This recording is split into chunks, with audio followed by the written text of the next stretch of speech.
ينما خلالي وعمريرو وكورجن همل سجى ندها فاتكيرو داندنن ينما خلالي وعمريرو وكورجن همل سجى ندها فاتكيرو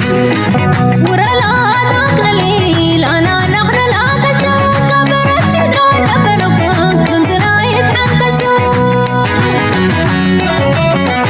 ينا جراتك ينا حلبة انقسو وريفيت وشرحن أباي كل انقسقسو انقسقسو أباي كل انقسقسو أباي كل انقسقسو ترارب شخري وقداد الوانتراو وتقطو قدام نقب وأباي لقان سرفو ينا عقلو تحسيرو ينا عقلو بندقو هم بنقو ولو شوصهم بخبل نخبل نسدرو تخلت لبا نخلت دانو ينا أرسبت قنين ولا وليد الدرب وانت ليغلب وانت للا بلد برقمين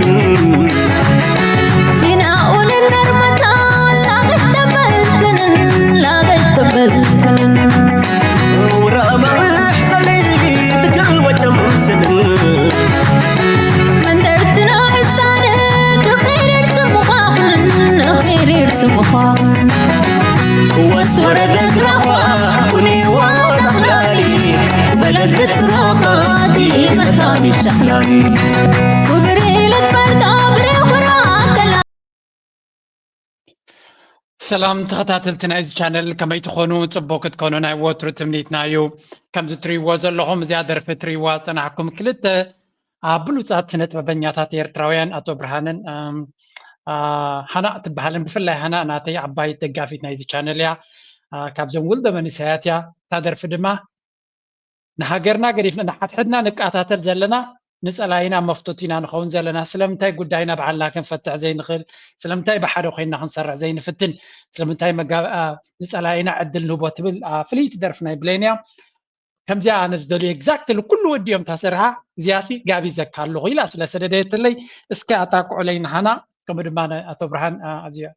عبي سنة وبنيا موزيك أنيان يرتراويو بحكي طبقت الصراحة I wish بلاين تسمعيركم أبقالك زي بسفحيو كتنتنا لكم كفتني مزناتي channel exact اللي مستعنى زبلو ملختي الزخيد بتباب جيرو سلادو سرح ودما مست كله أبعدنا زلو كنتات مستبهلن كبرتات نايتز برما دستبل سرح سريهم بحكي كبري قبوم أجي نابتي نيوترو نقبرو سرح كحلف كفتني بدرجة عالم بزعي زكاية زلو أبزوبانا بزعي زكاية زلو فلاي دما من قصقاسنا يكرنا أفريكا بقصبة تغير نرلنا كابسو مرح سوماليا نيتشوبيا خيد نيرو نيكست ستيب ناتو دما زقرم كوين اللو مجمريا كن كموترو بتعبيت زيناتاتنا عالم كنجبرينا what's going on نابي قصو يزيقو عزوزي انتايج الوا كله يدما نارانا كيدنا let's start here like قبرو support قبرو please دقفكم اي تقوارسو ناتكم دقف دما نزي channel يعبيو يتكمو كساب حجب تقبرو دما ازينا انا مزقن let's start here صفح سلوزخوانا بزغن جمرينا Thank you. We have J.D. Vance, the Vice President. He's about to swear in Marco Rubio to be Secretary of State. And his wife. كابز تري وزر لهم منستر قدات وزاينا أمريكا مجمريا تري وزر لهم J.D. Vance يزبهالزي Vice President أمريكا يو نبعلو سلطان تقبيلو مستمرقة immediately جزية كي كسروا قلتيفهم نت منستر قدات وزاينا يتهجر ماركو روبيو أبتنا السنتيرين ويكا بسنة تيس أنت شعتن دمس رغيبو تيس أنت شعتن سنة رسالو يوم زبالو تيس أنت شعتن دمس بمركب ما ملو بملو بزي تقاومو تقبلنا ترغيب زلو منستر قدات وزاينا أمريكا نرزلنا از ودزن سلا زخوني حدا بارت اللي زبلوه مالته تي ماركو روبيو ريبابليكان بيزيو ناي دونالد ترامب دغافي زبال مودادرتو زنبري قدم جن كابتوب نيو كانس ويكا وجن ورا وجن امريكا حيالن عبلاليتن كوينا هتقصل الله كاب زبلو سلا زخوني كابتن كليت يمرو دغف رخيبو ماتيلو እዚ ሰብ እዚ ዓብ ተራክስ ኣወት ምዃኑ ዝንገር ዘሎ ካብ ቀዳመይቲ መዓልትናቱ ኣጀንዳናቱ ድማ ነፂርና ኣሎ እዚ ኣጀንዳ እዚኣ ቀፃሊ ክንከታተላ ክንፍትን ኢና ናበይ ገፃ ክትከይድ ከም ትኽእል So እዚ ትሪእዎ ዘለኹም እቲ championship the very same day, but this is a hell of a start to a run because Marco is one of my favorite people in Washington, and you know he's a son of Cuban immigrants to this country. He grew up in very humble beginnings, but he has an incredibly deep love of our nation. He is a እቲ ዝዛረብ ዘሎ ምክትል ፕሬዚደንት ናይ ኣሜሪካ ጄዲ ቫንስ እዩ ብዓይኒ ኢንቴሊጀንስ ክትሪኦ ከለካ በሊሕ ሰብ ኤክሰለንት ኮሚኒኬተር ፅቡቅ ዘረባ ዝኽእል ኣመፃፅኣ ናቱ ኣብ ፖለቲካ ድማ ብዝቐልጠፈ እዚ ኣብ 2016 ጄዲ ቫንስ ቀዳማይ ፀላኢ ናይ ዶናልድ ትራምፕ ነይሩ ቀዳማይ ፀላኢ ፅሉል እዚ ንኣሜሪካ ከጥፋ ይብል ነይሩ እንደን ፖዚሽን ቀይሩ ናይ ዶናልድ ትራምፕ ደጋፊ ጥራይ ዘይኮነሲ ሰኔተር ነይሩ ሕጂ ድማ ምክትል ፕሬዚደንት ናይ ዶናልድ ትራምፕ ኮይኑ ኣሎ እቲ ዝበሃል ዘሎ ዘረባ ድማ እዚ ጄዲ ቫንስ ምናልባት ካልኦት ከይወዳደርዎ እምበር ኣብ 2028 ንፕሬዚደንትነት ክወዳደር ዝኽእል እዩ ነቲ ማጋ ዝበሃል ዶናልድ ትራምፕ ነቲ ማጋ ዝብሎ ዘሎ ናቱ ቤይዝ ብበዓል እዚኦም ገይሩ ከሰጋግሮ እዩ ዝፍትን ዘሎ ስለዚ ኣብ ፓወር ዶናልድ ትራምፕ ንሕጂ ጥራይ ኣይኮነን ፕላን ናቱ ኢሎን ማስክ ከጣቅዓሎም ከሎ ካብ ዚሮ ተበጊሱ ይኮነን ኢሎን ማስክ ፕላን ናቱ ኣብ 2028 ድሕሪ 4 ዓመት እዚ ጄዲ ቫንስ ወይ እውን ካልእ ካብዞም ንሪኦም ዝነበርና ተወዳደርቲ ኮይኖም ክመፁ እዮም ስለዚ ንነዊሕ ዓቂዶም እዮም ዝሰርሑ ዘሎ እቶም ቢልዮነራት ኣብ ጎኒ ዶናልድ ትራምፕ ነዘን 4 ዓመት ኣይኮኑን እቲ ፕላናቶም ንነዊሕ ኩላቶም ድማ መንእሰያት እዮም ትሪእዎም ኣለኹም ጄዲ ቫንስ ንእሽተይ ኣይደኖም ሜይቢ 40 years በፅሒ ድያ ይበፅሐና እዮም ኖሹር ኣርሙኒ እቲ ማርኮ ሩቢዮ ድማ ንሱ እውን ሓውሲ መንእሰይ እዩ ኣዝዩ ዓብ ሰብ ክትብለይ ትኽእልኒ ኢኻ ስለዚ ዶናልድ ትራምፕ ብምንታይ ሰብ ይፈትዎ ኣሎ ኣብ ትሕቲኡ ነቲ ብኣረግቶ ጥራይ ተዓብሊሉ ዝነበረ ፖለቲከኛታት ብመንእሰያት ብሓውሲ ደሓን ዝኾኑ ማእከላይ ዕድመ ዘለዉ ሰባት በላሕቲ ተዛረብቲ ምትዕፅፃፍ ዝኽእሉ ይትክኦ ስለ ዘሎ እዩ እዚ ፅቡቕ ነገር እዩ ዝበሃል ዘሎ ኦኬ ፌር ኢናፍ ኣነ ክሪኣ ደልየ ዘለኹ ስለምንታይ መንእሰያት ኣምፅኦም ገለመለ ኣይኮነን ስጉ ፅቡቕ እዩ ኣሜሪካ ሓያል ኮይና ንክትቅፅል እዚኦም ክልቲኦም ሃይሊ ኤጁኬትድ ተምሃሮ ሰባት እዮም ብፍላይ እዚ ጄዲ ቫንስ ዝበሃል ካብቶም ኣብ ኣይቪ ሊግ ኣብ ፅቡቃት ዩኒቨርሲታት ተምሃረ ድዩ ዋላ ኣትሊስት እሲ ብትምህርቲ ናቱ ዝምካሕ መፅሓፍ ዝሓፈ ገለገለ እዩ ሶ እዚ ንበይ ንጎኒ ንግደፎ ኣነ ቀንዲ ኣተኩሮ ናተይ ኣብዛ ሕጂ ማርኮ ሩቢዮ እዩ ቀዳመይቲ ስቴፕ ናቱ ኣብዚ ንሱ መሓላ ክፍፅም ከሎ ክንርኢ ኢና እቲ መሓላ ንእሽተይ ኣብዚኣ ነይራ ድሓር እውን ይዛረብ እዩ I, Marco Rubio, do solemnly swear that I will support and defend ሶ ቃለ መሓላ ፈፂሙ እዚ ሓደ ሰብ እዚ ኣብዚ ቻነል እዚ ኣምፅልኩም ነይረ ቀዳማይ ፀላይ ናይ ቻይና እዩ ቻይና ቀዳማይ ፀላይት ናቱ እያ ቁፅሪ 2 ኣብ ኢትዮጵያ ፖለቲካ ኻ ምስ እስክንድር ነጋ በዓሉ ክንሕግዘ ኢና እናበለ ቪድዮ ላ ኣምፅልኩም ነይረ ስለዚ ኣብ ፖለቲካ ናይ ኢትዮጵያ ኣገዳሲ ተራ ክህልዎ እዩ we gonna see a lot of changes ናብ ኢትዮጵያ ሕጂ ድሓር እየ ክሪኦ መጀመርያ ግን ነዚያ ክርኢ ስለ ዘለኹ እየ ደምፃልኩም ዘለኹ እዚያ ስምዑ Focus on world DNA. US Secretary of State Marco Rubio met with his Quad counterparts, India's External Affairs Minister Dr. S. Jaishankar, Japan's Takeshi Iwaya, and Australia's Penny Wong. Now they met him at the ኣብ ቀዳማይ መዓልቱን ኣብ ቀዳማይ ሰዓቱን ማርኮ ሩቢዮ ስልጣን ተቐቢሉ ሰዓታት ከሕልፈ ከሎ ምስ መን ተራኺቡ 4 ሃገራት ሰለስተ ሃገራት ናይ ጃፓን ናይ ኣውስትራልያ ከምኡ ድማ ናይ ህንዲ ኳድ ዝበሃል ሃገራት እቲ ዕላማ ድማ ንቻይና ንምቕርቃር ስለ ዝኾነ ስትራቴጂ ግዜ ምኽሳር ዝበሃል የለን ተባሂሉ ኤውሮፓ የለን ኣብዚ ስለዚ ጉዳይ ናይ ኣሜሪካ ኣብ ዘበነ ዶናልድ ትራምፕ ቀዳማይን ቅድሚ ኩሉን ስትራቴጂ ናቶም ተዛሪቦም እዮም ነጊሮም እዮም ሓድሽ ነገር የለን ቻይና እዩ ከመይ ጌርካ ንቻይና ትቆፃፀር እዚ ኳድ ዝበሃል ሕጂ ኣብ ህንዳዊ ውቅያኖስ ዘሎ ህንዲ ጃፓን ከምኡ ድማ ንኣውስትራልያ ተጠቒምካ ከመይ ጌርካ ንቻይና ኮንቴን ክትገብራ ትኽእል ዝብል ስትራቴጂ ዘበገሶ እዩ ካብ ደይ ዋን ድማ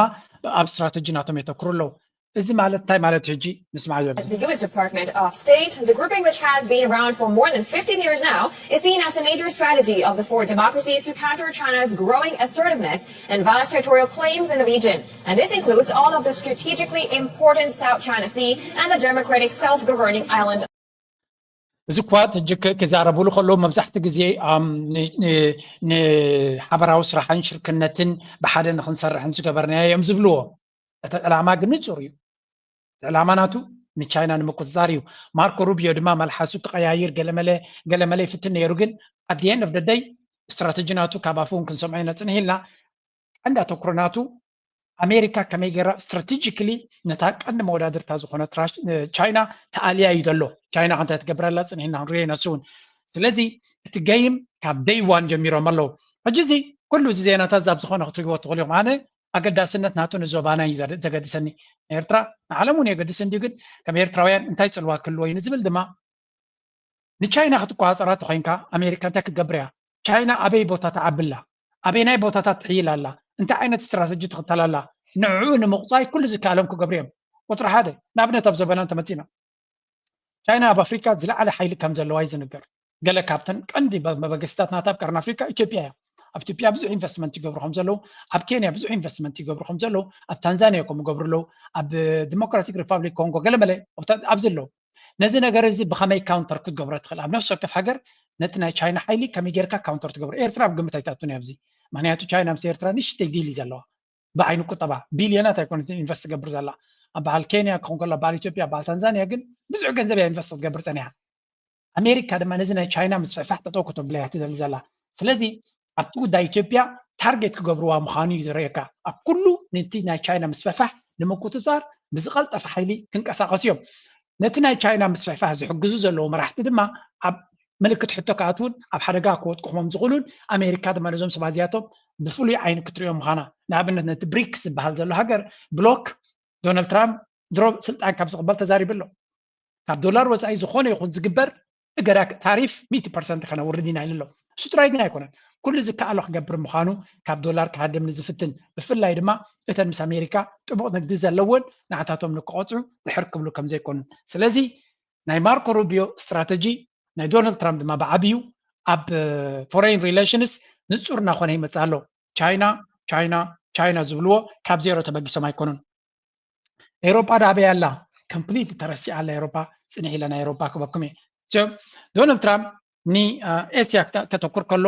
ብምንታይ እዩ ንኤስያ ክቋፀራ ንቻይና ብኸመይ ክቋፀራ ዝብል ክንርኢና ፅንሕ ኢልና of Taiwan. The four ministers were in Washington to attend President Donald Trump's inauguration. In a joint statement after the meeting in Washington, D.C. ካልእ እንታይ ይብሉ ኣለዉ ነዚኦም ሰባት እዚኣቶም ኣብቲ መመረቕታ ናቱ ዓዲሞም እዩ ስለዚ ስለምንታይ ነቲ ኤሮፓ ከምቲ ዝድለ ዕድመ ዘይተገበረሉ ኣብቲ መመረቕታ ናቱ ዝብል ዘረባ ድማ ኣብ ዛረብ እናኾነ ይኸይድ ኣሎ ምክንያቱ ንቻይና ንኣሜሪካ ቀዳምነት ናታ ንቻይና ኮንተይ ምግባር ስለ ዝኾነ ድሮ እቶም ቀዳምነት ዘለዎ ብቐጥታ ምሳቶም ኢንጌጅመንት ናቶምን ስራሕ ናቶምን ይገብሩ ኣለዉ ብፍላይ ህንዲ ነዚ ኩነታት እዚ ብፍሉይ ዓይኒ ክጥምቶ ፈቲና ኣላ ምክንያቱ ባይደን 4 ዓመት ኣጆኹም ህንዲ ምሳኹም ኣለና እናበለ ካብ ቻይና ክፈልዮም ፈቲኑ ግን ዝኾነ ይኹን ግብረ መልሲ ክቦም ኣይከኣለን ከም ውፅኢት ናቱ ድማ ኣብቲ መወዳእታ ናይ ባይደን ምስ ፑቲን ይምቆት ዘለዎ ርክብ ክገብሩን ምስ ቻይና ዝነበሮም ሽግር ድማ መዕልቢ ክገብሩሉ ጀሚሮም ነይሮም ኣብ ዘበነ ዶናልድ ትራምፕ ምናልባት ዝደልይዎ ዝነበሩ እንታይ ገብርዮም ዝፍትኑ ዘለዉ ህንዲ ሕጂ ንቻይና ንኸተዳኸሙ ክንሕግዘኩም ኢና ሓግዙና ንኣሜሪካ ክጥቀሙላ ይፍትኑ ኣለዉ ሶም እውን ኣሜሪካ ድማ ይደልዩ ኣለዉ ንቻይና ከዳኸሙ ኢሎም ንህንዲ ክዕብዩ ይደልዩን እዮም ምክንያቱ ህንዲ 1.4 ቢልዮን ህዝቢ ዘለዋ እዩ 1.5 ቀሪብ ኣሎ እንድሕር ንቻይና ከተዳኸም ኢልካ ንህንዲ ዕቢኻ ህንዲ ካፅባሕ ንጎስ ፓወር ኮይኑ ሽግር ክኾኖም እዩ ስለዚ እቲ ገይም ተረዲዎም ኣሎ ንህንዲ ንግዚኡ ክንጥቀመሎም ኢና ህንዲ ግን ክዓቢ ይደልዩን እዩ እቲ ዕላማ ህንዲ እውን ባዕሉ ተወዳዳሪ ክኸውን ዝኽእል ሱፐር ፓወር ክኸውን ዝኽእል ሓይሊ ዘለዎ ወታደራዊ ዓቕሚ ዘለዎ ቁጠባ ዘለዎ ገለ ስለ ዝኾነ ንህንዲ እውን ከምቲ ናይ ቻይና ዝተጋገይዎ ክጋገዩ ይደልዩ እዮም ዘለዉ ስለዚ ንህንዲነ ንእሽተይ እናሓገዝካ ንቻይና ምድኻም ክሕግዝዎም ግን ህንዲ ድማ ብቕፅበት ክዓቢ ይደልይዎን እዮም ምክንያቱ ኣካል ናይ ብሪክስ እዩ ምስ ራሽያ ምስ ቻይና ድማ ዝምድና ዘለዎ ስለ ዝኾነ ምእማን የለን ኣብዚ እዋን እዚ ኩላ ሰብ እናተሓላለኻ መኻድያ ዘንጊዕካ ትኸይድ ኮይንካ ድማ ቀራፍ በናና ክትረግፅ ትኽእል ኢዝሊ እቲ ጂኦፖለቲካ ምስቲ ናህሪ ዝኾነ ዘሎ ብቐሊሉ ኣብ ሓደጋ ንምእታው ዘሎ ተኽእሎ ላዕሊ እዩ ሶ እዚ ንሪኦ ዘለና ናይ ኣሜሪካ ስትራቴጂ ኣብቲ ቀዳማይ ገፃት ዝኽየድ ክኸውን ከሎ ናይ ዶናልድ ትራምፕ ፕላን ብስታቲስቲክስ ክንሪኦ ኣብ ዝያራ እዩ እጂ ምክንያቱ ቁጠባኻ ልዑል ተራ ክህልዎ ስለ ዝኾነ ንቻይና ክንቋፀራ ኢና ንቻይና ክንሕዛ ኢና ክትብል ከለኻ ብኸመይ ኢኻ ክትሕዛ ትኽእል እዚኣ ስክራይዋ I mean, it is an unsettling time. You know, if you cover trade and trade economists, they're used to kind of things being much more boring than this, frankly. So whether they welcome that or not, I don't know. But it's worth just kind of taking a step back and looking at what is being talked about right now and just putting a bit of sense behind it, because there's been so much talked about, including on social media. This is on Truth Social, Donald Trump's own platform. It's been talked about. So Donald Trump جكتا تعريف تبلقال حنت معلتي يعرفي فلتنيو ዘረባ ጥራይ ዘይኮነኻ ኣብ ተግባር እውን ዝዛረቦ ስለ ዘሎ እዩ እዚ ታሪፍ ዝበሃል ጉዳይ ድማ ናይ ዶናልድ ትራምፕ ታ ፌቨሬት ወርድ ድሕሪ ኣምላኽን ሃይማኖትን ተቐዳመይቲ ዝፈትዋ ኣነ ታሪፍ እያ ብምባል ገሊፅ ኣሎ ንምንታይ ዕላማ እዩ ዝመፅእ ዘሎ ምክንያቱ ታሪፍ ዝበሃል ንኩለን ሃገራት ከም መፈራርሂ ንኣሜሪካ ድማ ኣብ ታሪክ ናታ ነዊሕ ዛንታ ዘለዎ እዩ ቀደም መንግስቲ ኣሜሪካ بفلاي كابشعن شو عتميتين تسعان شو من تاني لوميام منقص أمريكا أتاوناتو كاب حنت بوتات راينيرو تاكس بحالاي نبران كدم أمريكا أومانا تاب تاريخ تتملكيت كايو نبريت نإنجليزاويان تاريخ زي قبرن خي كفليو تي بارتيز بالابتي بجمريا باسم أمريكاويان بس إنجليزاويان باسم جمهور سلمتايو منقصنا عند إنجليز تي قبر سلازب زحلومي سلازي قبر مالت أب أمريكا وتاريخ قبر كافليو بلون سبز بالأمنتي زلو That's why منقصنا أمريكا مجمريا قبري قبل النير نخندع عمتات سلمتاي أتاويتات ناتو كابت تعريف كاب دجز مس نبرت نعو قرص ناقبره منقص كابت قرص تيزي نبر نيرو رايوت تشارت كساب كندع عمتات تعريف لعلي نيرو حرقن زير غيرهم وتعريف كله قديفهم از جلوباليزيشنز بحال مسجمره نبرت كابنا بنك خير خل جحت امريكاويان دما بزي قدايزي تقودينا زبل امنات الله اذا زربازيا تمليست بوغ يركريكم قد ايروبا بزعبا اب وورلد ايكونوميك فوروم اب دافوس زغبر زلو ابو ايروبا بزعبا زي قدايزي تزاربو كسمعكم يعني شي من اسمع federal revenue, so the money coming in to the coffers in Washington that comes from tariffs. And it goes all the way back to the late 18th century, 1798 there. And what you can probably make out is for much of American history, certainly the first century or so of American history, the majority of federal revenues did come from tariffs. And then look at that line. So that's 100% up there. So تي أتاويتات نمود أتا أمود أتا قدامي كوينات عالميو أبتزدحت درجة وريدو كابد ما دحري مودانا قدامي كوينات عالم قرب كتنسفتينو دحريقن كاب هالاي كوينات عالم جميرو دما تغلالة أمريكا نعالم تقوطات سيريا مزبلت بمولو تي تعريف زنبرا قريفهم زخونا سبنا أمريكا خنقد كم زغل نبرتو كم زغل سلامتا يوم كميلهم جميرهم كالوت هاقرات فابريكاتات ناتهم دخوم سلزنبرا نامناتنا كتم سوتخليقم نحنا دماك سودلكم إنا كم دليتنا نسددنا إلا زي فري تريد بحال سيستم ساتاتاتيا أمريكا زيادة دقت تسدد سلزنبرا شعو نعم يربحهم سلزنبرا تتاكي مملو زقزيه قنتن هاقرات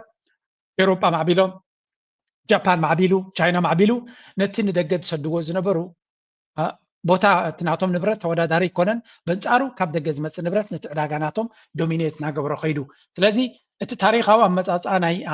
تاريخ اسكتري خلغا بفلاي كاب 30 كاب كالاي كونات عالم جميرو اف كلابابي 2% እዚ 2% أزي تحت وريدو قدام كندي نيرو كساب 100% خمس نبره سلازي اب تاريخنا امريكا 7% كنغبرينا تعريف كبلو خلو دونالد ترامب قدام اب تاريخهم زنبري ابزنا حج وانغن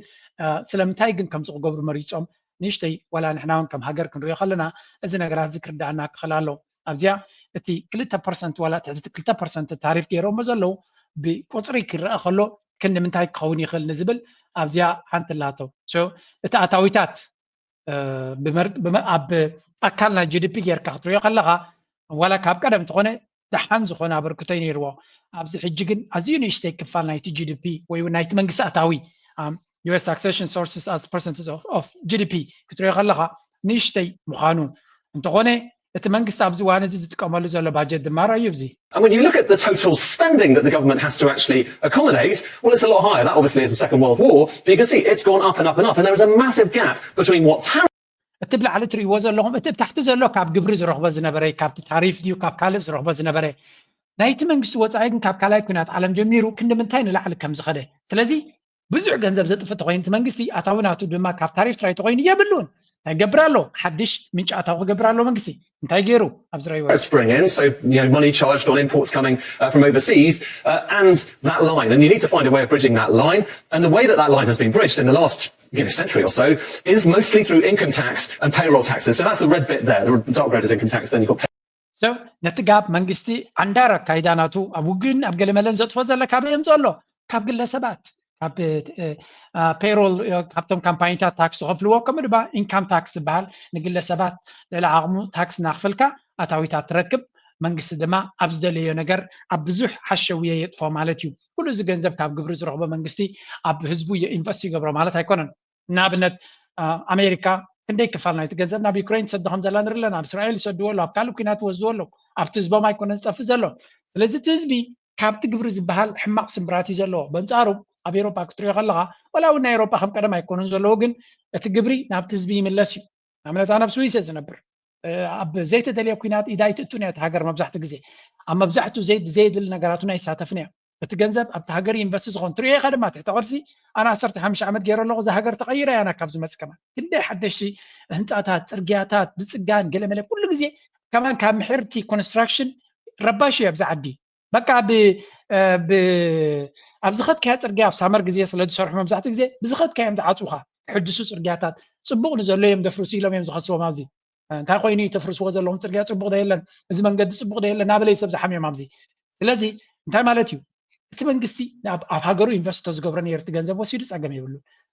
ኣብ ሃገሩ ወሲዱ ኣብ ካል ሃገራት ኣብ ካል ውግን ሽግርን ከጥፎ ከሎ ግን ህዝቢ ሕጉስ አይኮነን እዛ ቪድዮ እዚያ ቫይራል ኮይና ላስከስምዋ Do you agree that Europe faces an existential crisis? Yes, I Am do. I being too pessimistic? No, you're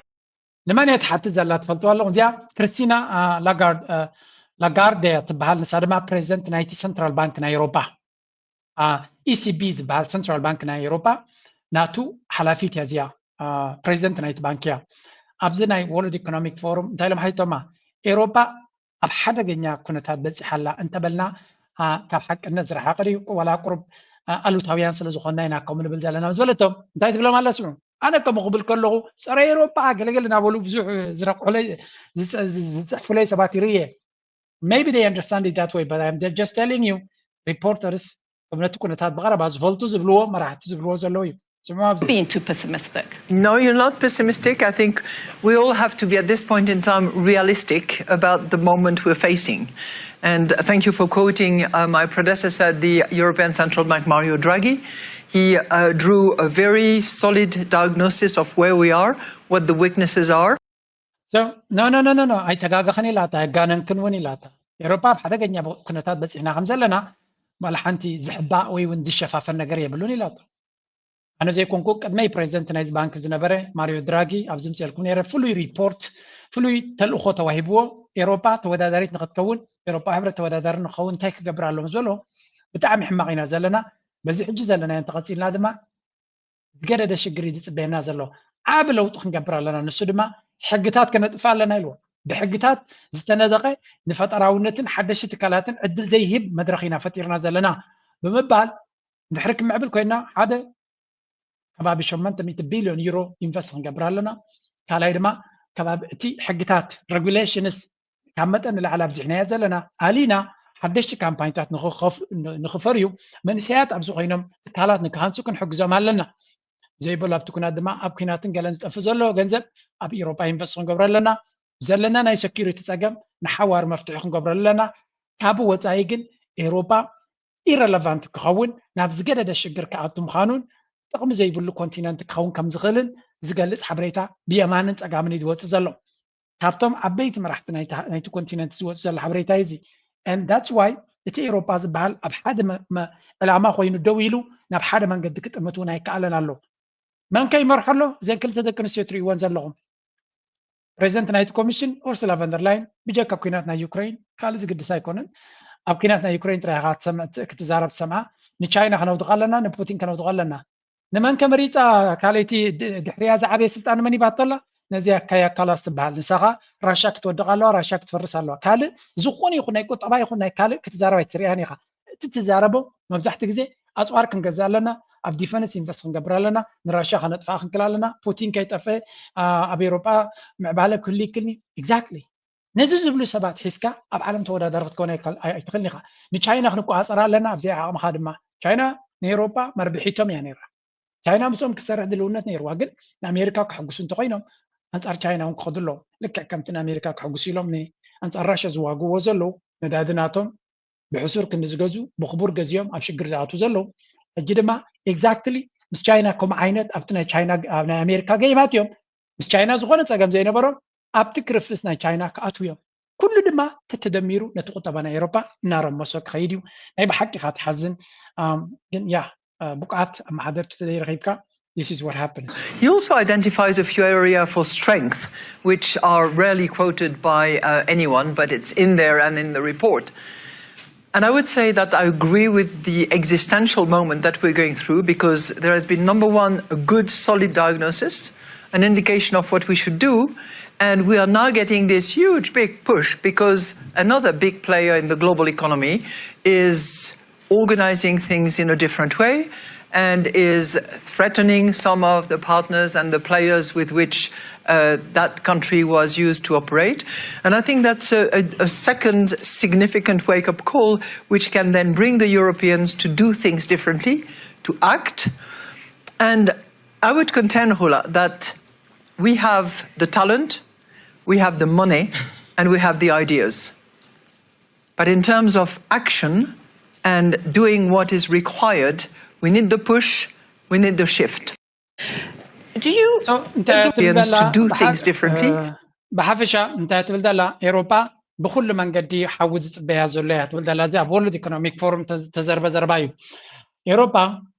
برشا ابرتو كينات هلا حجي دما اتا امريكا محزانه يلنا نخدا زنبرنا ناي نقد تعريف ديو قلمله قبل اوروبا كتوج مخانا يزنقر زلو and this is going to take نيروبا مليسو نافشجر كوستيو مس تشاينا وين تخونه كونفرونتيشن وي وين وتري امريكا تدليو زلا انتاينا لنابزي كله زي كردانا زلو ما اوروبان امونغو اوروبان راشان زنبر زمدنا مجمريا خطبت كلك كلت يوم دما خمس دخ مقدبر لك انتايم زبلسوم امريكا نراشا نخت داخم الى نيروبا نزكوينا جميراتو يبال نو نكلتيو نيروبا كتداخم مالك قرب دحريت كتملصو مالك منال بعد قالك هابون كركبو سلازغلو نراشا دما نخلتيوم بحنت امني كلت عف حريمو مالو ترجم له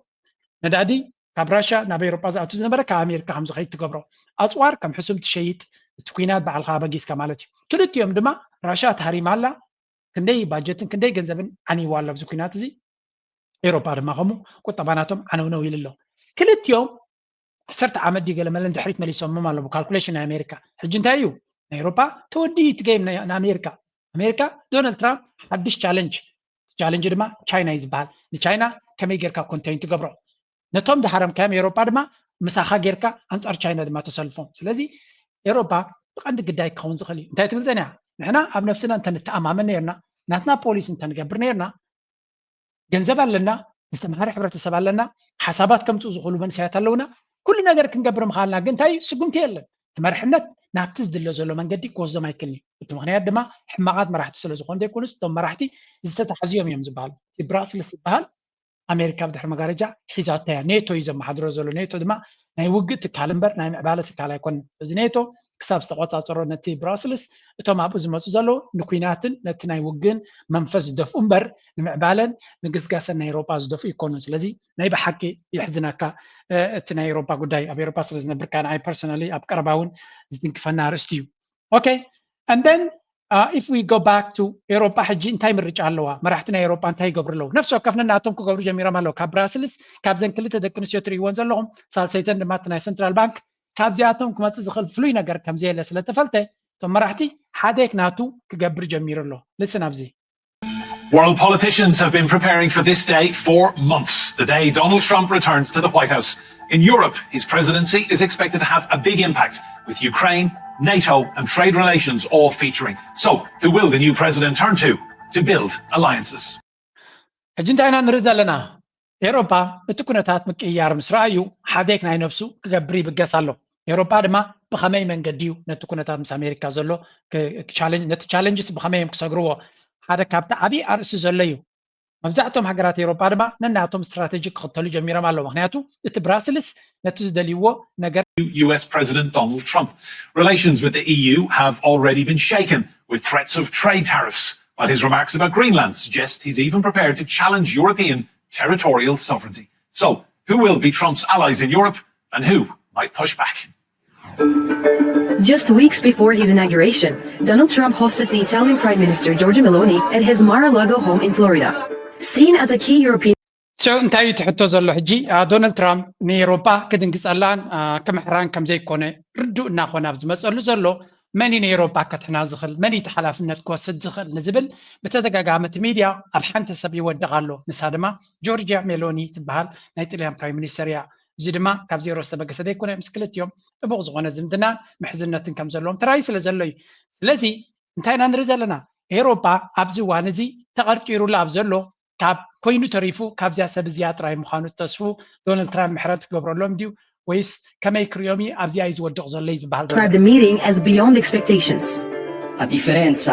Unlike some opinions that sometimes I hear about Donald Trump, we have already seen Donald Trump as the US president. So we are facing a person who, when he does something, he does it for a reason. انتهي تبلالا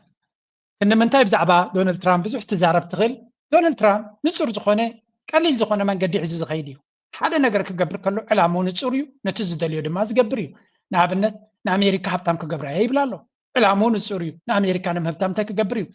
أبتن قدامت معلتات راي قال فيديو 5 لكمي قداميت معلتنا توسي كباب 3 تريليون زخون جنزب كم انفستمنت نفت حجر كاتم خان نجيرو مالو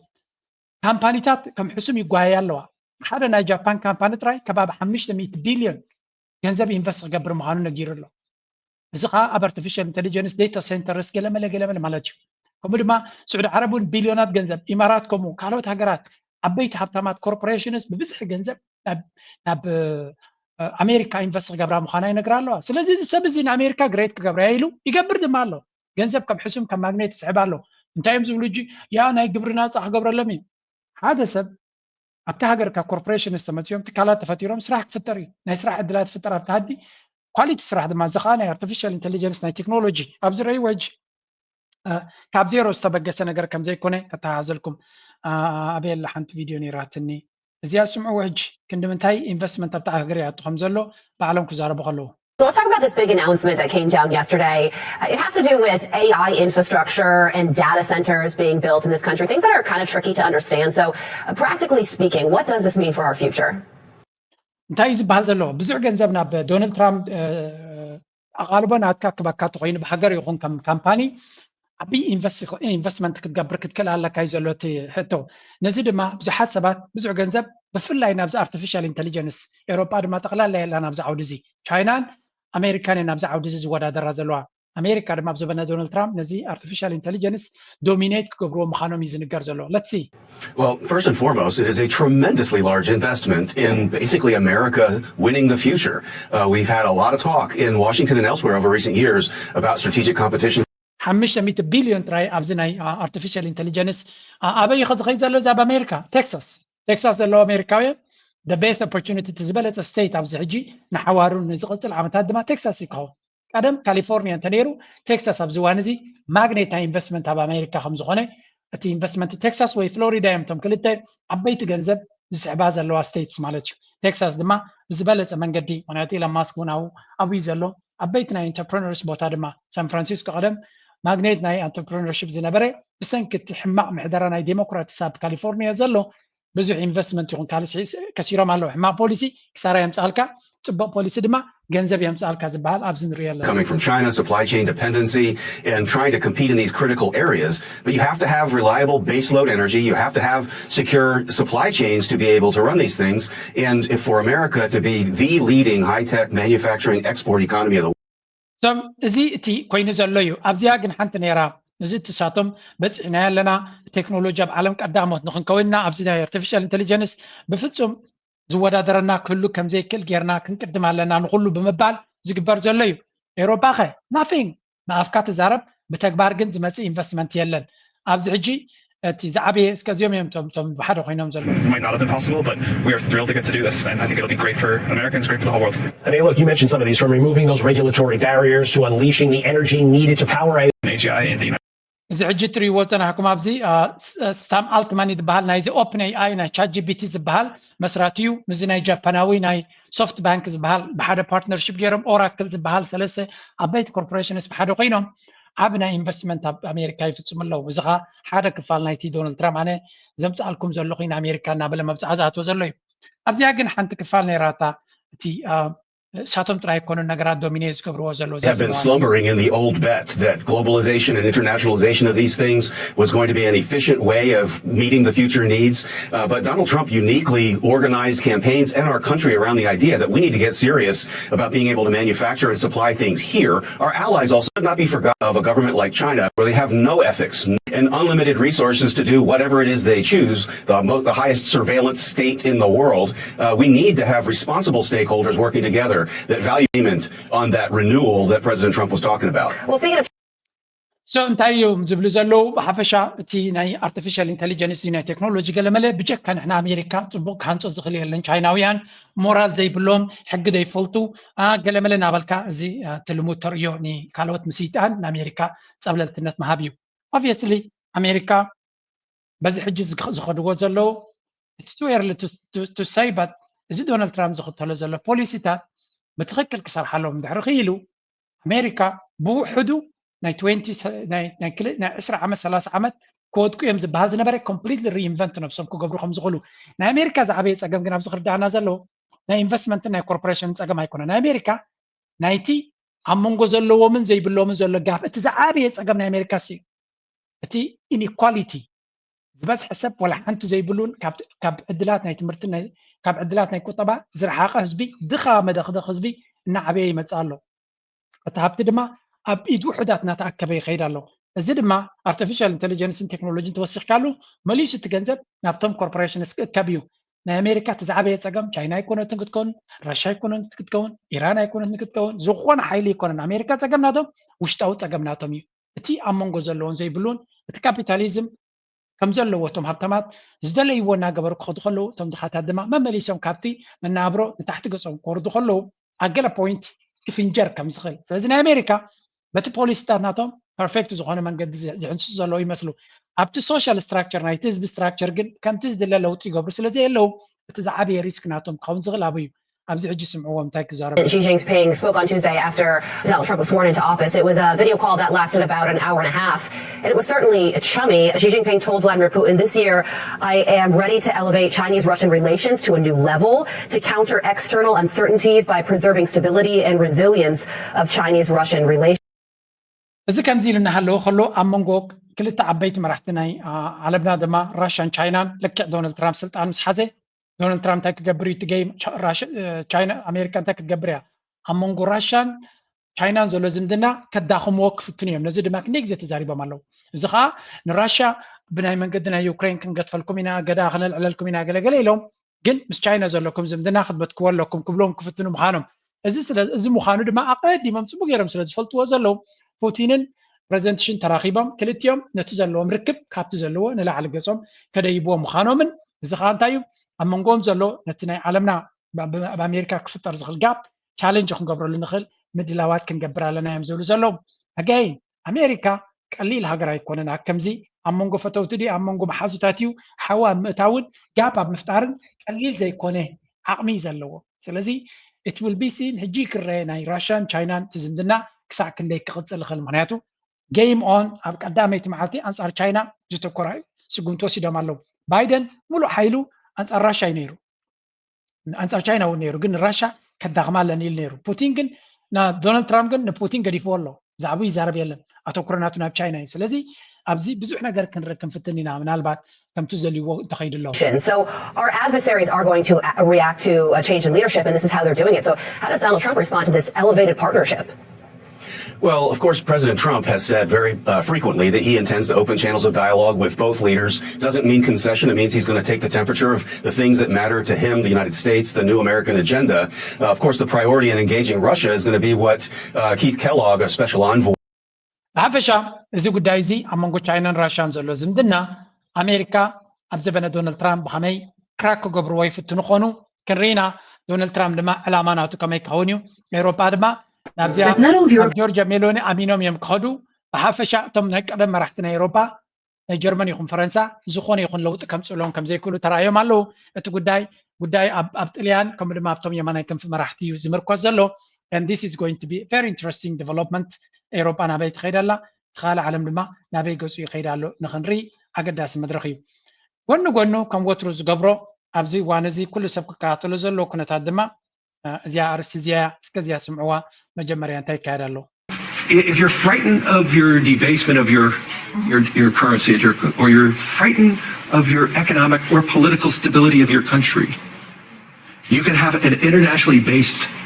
instrument called Bitcoin that will overcome those local fears. ትሪእዎ ዘለኹም ብላክ ሮክ ዝበሃል ኣብ ዓለምና እቲ ዝዓበየ ካምፓንን እቲ ዝሓየለ ካምፓንን ዝበሃል ተሎ እዚ ብላክ ሮክ ዝበሃል እዩ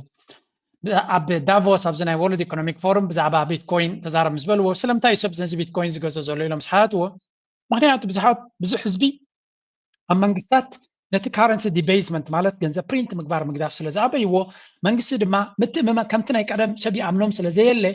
ሰብ ካብ መንግስቲ ወፃኢ ካልእ ሲስተም ይደሊ ኣሎ ካብ መንግስቲ ዘይቋፀሮ ሓይሊ መንገዲ ይደሊ ኣሎ እሱ ድማ ነዚ ቢትኮይን ዝበሃል ቀንዲ ተደላይ ዝገብሮ ዘሎ ኢሉ ሓንቲ ኣገዳሲት ቦምብ ሼል ዝኾነ ዘረባ ድማ ተዛሪቡ ዝበሃል ዘሎ ስምዖ And so I'm a big believer in the utilization of that as an instrument. And so if that becomes true and you see that it is it could be a proper hedge against maybe hope security or equities. The question is, could you see a 2 or 5% allocation? I was with a sovereign wealth fund during this week, and that was a conversation. Should we have a 2% allocation? Should we have a 5% allocation? If everybody adopted that conversation, it would be 500,000, 600,000, 700,000 for Bitcoin. Does it also? If you're frightened during this week, and ኣብዚ ኣኼባ ዝነበርክዎ መቸም እቲ ቢትኮይን ተደላይነት ናቱ ልዑል እናኾነ ይድመፅእ ዘሎ ኣብዚ ዋዕላ እዚ ጥራይሲ ምስ ሶቨሬን ዌልት ፋንድ ማለት ናይ ሃብቲ ናይ ሃገር ማኔጅ ዝገብሩ ምሶም ክዘራረብ ከለኹ ክንደይ ፐርሰንት ናይቲ ገንዘብና ኣብ ቢትኮይን ኢንቨስት ንግበሩ ክብሉ ከሎ ገሊኦም 2% ገሊኦም 3% ገሊኦም 5% ገሊኦም 6% ይብሉ ኣለዉ ኢሉ እዚ ዝብልዎ ዘሎ ኩልና ኣብ ግብሪ እንተጌርናዮ ንሓደ ቢትኮይን 500,000 ድዩ ዋላ 700,000 ክበፅሕ እዩ ዝብል ዘሎ ንሱ ንባዕሉ ገለ ካብቶም ነቲ ቢትኮይን ካብ 50,000 45,000 ከላ ቢትኮይን ክንደይ ግዜ ነጊረኩም ETF ዝበሃል ይኣትሎ ነቲ ጌም ድማ ክቕይሮ ኢለ ብዙሕ ቪድዮታት ጌራብቲ ዋንቲ 45,000 ከሎ ETF ናቱ ተቐባልነት ረኺቡ ብመንግስቲ ኣሜሪካ ኣብዚ እዋን እዚ ገለ ካብቶም ናብ 100,000 ልዕልዩ ንኽድይብ ዝገበረ እሱ እዩ ሽዑ እውን ከምኡ ኢሉ ነይሩ እዚ ጉዳይ እዚ ክዓቢ ኢሉ ነይሩ ሕጂ ድማ ይነግር ኣሎ ነዚኦም ሰብ ኣዝያቶም ሰብ ሓብትን ሰብ ኩነታትን ነቲ ኩነታት ካባይ ንላዕሊ ካብ ማንም ሰብ ንላዕሊ ዝፈልጥዎ እዮም ንዓታቶም ሰሚዕና ንእሽተይ ገንዘብ ኢንቨስት ገበርና ክንድናቶም ገንዘብ የብልና ንእሽተይ ኢንቨስት ገበርና ምሳቶም ክንረብሕ ንኽእል ስለዚ እዛ ዘረባ እዚኣ ክትዘውር እያ ቅድሚያ እዞም ዝብልዎ ዘለዉ ሰባት ድማ ዓቕሚ ዘለዎምን ኩነታት ክቕይሩ ዝኽእሉን እዮም ስለዚ ከም ንእሽተይ ዓሳ ኮይንካ ከምቶም ዓበይቲ ዓሳታት ዝገብርዎ ካብኣቶም ኣንጻሮም ኣይትኸይድ ከምቲ ንሳቶም if you can beat them join them ይብሉ ክትስዕሮም ዘይትኽእል ኮይንካ ምሶም ኮይንካ ረብሓኻ ተሳልጥ ኣለካ ዝጎድለካ የብሉን ግን ብውሑስ መንገዲ ክትገብርዎ ትኽኢልኩም እዩ ስለዚ ዓብይ ኣዛረባ ርእሲ እናኾነ ዝመፅእ ዘሎ ነጥቢ እንተሎ እዚ ጉዳይ እዚ ናይ ክሪፕቶ እዩ again ኣብዚ እውን ካልእ ተወሳኺ We have seen just incredible growth and I think it hit an all-time high yesterday so we feel very good about that but I think over time we'll see Bitcoin get into the millions multiple millions price range I mean it's being adopted by more and more institutional customers. The ETFs brought in a huge amount of inflow. If we get clear legislation passed in the U.S., that would be a big milestone. A strategic Bitcoin reserve, if the U.S. took that path. Again, እዚ እውን ሓደ ካብቶም ዓበይቲ ካምፓኒታት ሲዮ ናይ ዓበይቲ ካምፓኒታት እዩ ስለዚ ኣብ ዳቮስ ማለት ትራዲሽናል ባንክስ ገለመለ ዝርከበሉ ቦታ እቲ ኣርእስቲ ዶሚኔት ከም ዝገበረን ካብኡ ድማ again ነዚ ክንኣልዮ ኣለና ቀደም ኣብ ከምዚ ዳቮስ ምስ ተኣከቡ እንታይ ብዝብሉ ክሪፕቶ ክዕፅ ኣለዎ ከምዚ ክኸውን ኣለዎ ክብሉ ከሎ ሎሚ ኸ በንፃሩ ኢምብሬስ ክንገብረ ኣለና ክንጥቀመሉ ኣለና ክንኣትዎ ኣለና ዝብል ዘረባ እዩ እዚ ኸ ኣብ ቋንቋ ናይ ፋይናንስ ታይም ዝብልዎ ቡሊሽ ይብልዎ ቡሊሽ ማለት ድማ ኣብዚ እዋን እዚ ዕግርግር እቲ ዋጋ ከምቲ ዝድላይ ዲብን እዩ ዘሎ again shooting ኣብ ሓደ ግዜ ኣብ ሓፂር ግዜ ዘጋጥም ፕላን ጌርካ ውሑድ ብውሑድ ቶም ሳይ ተማሃርኩም ኩሉ ግዜ ንሽተይ ሰሙናዊ ድዩ መዓልታዊ ድዩ ወርሓዊ ድዩ ኢንቨስት እናገበርኩም ኪዱ ኤግዛክት ንዝገብረ እየ ዝነግረኩም እቲ ዝተረፈ ድማ ኣፕዴት ንሽተይ ናይ 5 ደቂቕ 6 ደቂቕ ኣብቲ ዝገብሮ ቪድዮታት ክሕውሰልኩም እየ ኣፕዴት ክኾነኩም ምንታን የቀኒየለይ ናይ ሕጂ ኣብቲ ናይ ዞባና ክሰግድ በፊት በ4 ኪሎ የተደረገው ምክርና ንግግር መዘዝ አምጥቷል። ሚስጥራዊ ንግግሩ ከካይሮ እስከ ሞቃዲሾ ብሎ አስመራ ድረስ የተሰለፉ ኃይሎችን አበሳጭቷል። ይህን ተከትሎ ታዲያ ከጠቅላው ጋር የመከሩት ፕሬዝዳንት ማብራሪያ እንዲሰጡ በአስቸኳይ ወደ ካይሮ መጠራታቸውን ዘገባዎች ጠቁመዋል። ከሳምንት በፊት በአዲስ አበባ በሶማሊያ ፕሬዝዳንት ሐሰን ሼክ መሐመድና በጠቅላይ ሚኒስትር አብይ አህመድ መካከል የነበረው ውይይት አለመግባባትና ጥርጣሬን ፈጥሯል። በኢትዮጵያና በሶማሊያ ውጥረት ለማትረፍ ለአንድ ዓመት ያህል ከሞቃዲሾ ጎኑና ስትማስ እንታይና ንርኢ ዘለና ጉዳይ ናይ ሶማሊያን ናይ ኢትዮጵያን ኩሉ ግዜ ሓውሲ ድራማ እንዲ ዘሎ እቲ ድራማ ናይ ቀርን ኣፍሪካ ኣይውዳእን እዩ ሕጂ ድማ ፕሬዚደንት ናይ ሶማሊያ ብመሰረት ናይቲ ሓበሬታ ናይቲ ሃገር ማዕከናት ሓበሬታ ናይቲ ሃገር ናብ ካይሮ ገፁ ከይዱ ከም ዘሎ ሐሰን ሼክ መሐሙድ ናብ ካይሮ ንምስ ፕሬዚደንት ናይ ግብፂ ርክብ ከካይድ ከይዱ ከም ዘሎ እዚ ማለት ምስ ኢትዮጵያ ናይ ክልተ መዓልቲ ውዕል ገይሩ ርክብ ገይሩ ብዙሕ ኣዛረባ ርሳት ገይሩ በቃ ኩሉ ጉዳይ ናይ ቀርን ኣፍሪካ ፈቲሕና ኢና ሻዕብያ ናይ ኤርትራ ፕሬዚደንትን ናይ ግብፅን ኣብ ኣስመራ ዝገበርዎ እንዳጓሓፋት እዩ ክንደይ መናወራ ክንደይ ዕግርግር ባይ ዘ ወይ ኢትዮጵያውያን ራይት ናው ኣብዚኣ እዋን እዚኣ ኣይ ዶንት ኖ ክንደይ ኣካውንትስ እዮም ክቆፅሮም ኣይክእልኒ ኣንጻር ኤርትራ ከምኡ የለን ፕሮፓጋንዳ ፈንዮሞ ዘለዉ ኤርትራ ተስፋ ዘይብላ ሃገር እያ ናይ ብሓቂ ዝተረመሰት ሃገር እያ ከምኡ የለን ካምፔይን ኣንጻር ኤርትራ ከርእየኩም እየ እሶም ጥራይ ግን ኣይኮኑ ካልኦት እውን ተሓዊሶሞም ኣለዉ እዚ ኩሉ ሰብ ክነቅሓሉ ክኽእል ኣሎ ሕጂ እንታይ እዩ እቲ ዘዛርቦም ዘሎ ኩሉ ግዜ ኣይ ዶንት ኖ ፀላይት ናትና ታሪኻዊ ፀላይት ግብፂ እዮም ዝብሉ ንግብፂ ግን ክንድውፅእ የብሎምን ኣነ ስክሪም እዩ ዝብለኒ ኣብ ልዕሊ ኤርትራ ዘለዎም ፅልእፍሉ እዩ እዛ ኣብ ኤርትራ ዘሎ መንግስቲ ትማል ረዲዩና እዩ ንኣብዪ ኣሕመድ ነቲ ኣብ 4 ኪሎ ዘሎ መንግስቲ ካብቲ ዘጋጠሞ ናይ ትግራይ ተፃብኦ ናይ ህወሓት ተፃብኦ ዘጥሓነና እዩ ዝብልዎ ዝነበሩ ኣይሶምን ኣይ ሳለስቲ እቶም ኣብቲ 4 ኪሎ ኮፍ ኢሎም ዘለዉ ኣንጻር ኤርትራ ዝኽተልዎ ዘለዎ ዘረባ ንበይን እዩ ምሳና ውግእ ኣይገበሩን እዞም ሰባት እዚኣቶም እዚኣ ክትርዳእኩም ኣለዋ ህወሓት ንኣብነት ንኤርትራ እንተፀሊይዋ እቲ መሪሕነት ኣብ ኤርትራ ዘሎ እንተፀሊይዎ ትርድኦ ኢኻ ነዊሕ ዓመታት ኣብ ውግእ ፀኒሖም እዮም ተወዳዲሮም እዮም ናይ ዓቢ መንግስቲ ምስ ኤርትራ ውግእ ኣይነበሮን ሽግር ኣይነበሮን በንጻሩ ኤርትራ ኣብ ኮረሻ ስልጣን ንክቕፅል ዝገበረታ እያ እንታይ ዘርእየካ እዚ ካብ ኢትዮጵያ ጥዑይ ነገር ምፅባይ ኣብቲ ኣይዲዮሎጂ ኣብቲ ፖለቲካዊ ኤሊት ናይ ኤርትራ ጠቕላላ ክትምሰስ ዘለዎ እዩ ሕጂ ዘሎ መንግስቲ ናቱ ኣካይዳ ኣለዎ ኣነ ግን ዝመፅእ ዘሎ ወለዶ እቲ ንዓይ ዝሰምዕ ምስ ኢትዮጵያ ሰላምን ፍቅርን ርግኣትን ክህልወና ፅቡቅ እዩ ጎረቤት ስለ ዝኾኑ ምስ ጎረቤትካ ሓንቲ ፅቡቅ ዘረባላ ናይ ፕሬዚደንት ኢሳያስ ኣብ ጎረቤትካ ሓውን እንተሎ ንዓኻውን ክልብልባካ እዩ ገዛኻውን ከቃፀለልካ ኽእል እዩ ስለዚ ምስ ጎረቤትካ ሰላም ኩሉ ፅቡቅ እዩ ምስ ኢትዮጵያውያን ዘለና ኣካይዳ ግን ብጣዕሚ ጥንቃቐ ዘድልዮ ልዑል ጥንቃቐ ዘድልዮ ምዃኑ ብመልሓሶም ብጣዕሚ ክኢላታት እዮም መልሓሶም ጥዑም ዘረባ ምዝራብ ንምሽካዕ ኣብ ሓፂር ግዜ ግን ተገምቲሉ ንጥፍኣትና ክዛረብ ዝኽእል ምዃኑ ስለዚ ኣብዪ ኣሕመድ ሓደ ዓብዪ ቅላዕ ኣጋጢምዎ ኣሎ ንሶማልያ ኣብ ጎነይ ገይሮ ሽግረይ ፈቲሐየ ናይ ሶማልያ ምስ ኬንያ ፅቡቅ ኣለኹ ሶማልያ ኣብ ጎነያ ጅቡቲ ሒዘ ኣለኹ ስለዚ ቀሪበ ነቲ ከባቢ ቋፅረ ነበለ ኖ ወይ እጂ ድማ ሶማልያ ናብ ካይሮ ይኸይድ ኣሎ ካይሮ ድማ ናብ ሶማልያ ዓቃብ ሰላም ኮይኑ ይኣትሎ ስለዚ ኣገይን እቲ ቼክ ተሪፉሎ ኣቢ ምስ ሶማልያ ዝኾነ ይኹን ውዕል ኣይፈፀመን ኩሉ እቲ ሶማልያ ትደልዮ ክገብር እየ ኣብ ደገ ባሕሪ ክትብኑ ትኽእሉ ኢኹም እሱ ድማ ፕሬዚደንት ናይ ሶማልያ ካብ ቀደም ኢልዎ እዩ ወረድ ኤርትራ ስሉሳዊ ኪዳን ኤርትራ ሶማልያ ኢትዮጵያ ገይሮም ከለዉ ኣብ ደገ ባሕሪ ብዝደለኻዮ ክትጥቀም ትኽእል ኢኻ ከፊልካ ኢሎሞ ነይሮም ዝኸልከሎ ሓይሊ የለን ባዕሉ ዓንዲሩ ዝጀመሮ ኩነታት እዩ ነይሩ ስለዚ እንታይ ንርኢ ኣለና ኣገይን እቲ ገይም ብተደጋጋሚ መንገዲ ይወርዳ ኣሎ ብወገን ኢትዮጵያ ዝግበር ዘሎ ግን ናይ ሶማልያ ካልእ ኣርእስቲ እዩ ዝመራሒ ናይ ሶማልያ ብሶማልያውያን ከምኡ የለን ውርደት ኣጋጢምዎ ዘሎ እዚ ሰብ እዚ ብፍጹም ኣብ ስልጣን ክቕፅል የብሉ እናበልዮም ገሊኦም ዕለታትን መዓልትን ይቆፅሩ ኣለዉ ኣይ ቲንክ እቲ ምርጫ ናቶም ኣብ 27 ድዩ ዋላ 16 ከጋጥም መስለኒ ነዚ ሰብ እዚ ካብ ስልጣን ከኣለና ፍጹም ክንቀስና ይንኽእል ኢና ዝብል ካምፔይን ብሰፊሑ ንሰምዖ ኣለና በቲ ኮይኑ በቲ ኣብዪ ኣሕመድ ኣብዚ ገይም እዚ ናበይ ገፁ ክኸይድ እዩ እዚ ብዝሓለፈ ዝረኣዮ ንሶማልያ ሒዘ ትውዳይ ተወድዩ ኣብ ደገ ባሕሪ ንክንረክብ ኢና ሓይሊ ባሕርና ዶ ገለዶ እናተባሃለ ክንደይ ፕሮፓጋንዳ ዝተገበረሉ ኣይሶምን ኣይ ሳለስቲ ፀቅናቱ ሒዙ ከም ዘሎን ካብቲ ገይም ተኣልዩ ከም ዘሎን እዩ ዝንገር ዘሎ ግን እንታይ ግን ይገብሩ ኣለዉ ብትግራይ ዘሎ ሚድያ ብሰፊሑ ኣንጻር ኤርትራ ሰፊሕ ካምፔይን ነዚ ይመስል ኣሕመድ ሹሻይ ንመንግስቲ ኢሳያስ ኣፈወርቂ ድማ መርድእ ሒዙ መፅኡ እናተባሃለ ዘሎ ሓዱሽ ምምሕዳር ዶናልድ ትራምፕ ንኣሜሪካ ይኹን ዓለም መሰረታዊ ለውጥታትን ቅርፅታትን ከምፅእ ከም ዝኽእል ብዙሓት ኣፎም ሒዞም ክፅበይዎ ጀሚሮም ኣሎም ፖሊሲ ኣሜሪካን ፈረስት ቀዳምነት ኣሜሪካ ንምዕዋት ዳግም ናብ ዋይት ሃውስ ዝተመለሱ ፕሬዚደንት ዶናልድ ትራምፕ ኣብ ዝሓለፈ መዓልቲ ሲሞቶም ብ10ታት ዝቁፀሩ ፌርማታት ትእዛዝ ዘሕለፉ ኮይኖም ብቀዳምነት ኣብ ውሽጢ ኣሜሪካ ዝትግበሩ እዮም ሕዚ ተፅቢት ዝግበረሎም ዘሎ ብቐንዱም ኣብ ኣፍሪቃ ዝህልዎም ትኩረት ናይ ብዙሓት ኣዘራራቢ ኮይኑ ቀፂሉ እዩ ዘሎ ኣብ ኣፍሪካ እቶም መልእኽቲ ዝበሃሉ ስርዓታት እውን ምምፃእ ዶናልድ ትራምፕ ናብ ዋይት ሃውስ ሽሑካም ከም ዓብዪ ተስፋ ሪኦምዎ እንትነበሩ እቲ ሓቂ ግን ካብዚ ብተፀራሪ እዩ ዝመስል ፕሬዚደንት ኤርትራ ኢሳያስ ኣፈወርቂ ይኹን ቀዳማይ ሚኒስትር ኢትዮጵያ ኣብዪ ኣሕመድ ንፕሬዚደንት ትራምፕ ኣብ መረፃ ምዕዋቶም ስዒቡ ኣቐዲሞም ነይሮም ናይ ዮሃና መልእኽቲ ዝሰደዱ ምምሕዳር ትራምፕ ኣብ ኣፍሪካ ብፍላይ ድማ ከባቢታት ቅርኒ ኣፍሪካ ፍሉይ ኣቓልቦን ልምድን ዘለዎም ዲፕሎማት እዮም ናብ ክፍሊ ጉዳያት ወፃኢ እትዩ ዘሎ ከምኒ ነባር ዲፕሎማት ቲቦር ናጂ ከምኡን ዶክተር ጄይ ፋምን ዝበሉ ብቐንዱ ንሕቶ ኣፍ ደገ ባሕሪ ኢትዮጵያ ዝድግፉን ዝጉስጉስን ኣብ ልዕሊ መንግስቲ ሕጂ እንታይ እዩ እቲ ዘረባ ዘዛርብ ዘሎ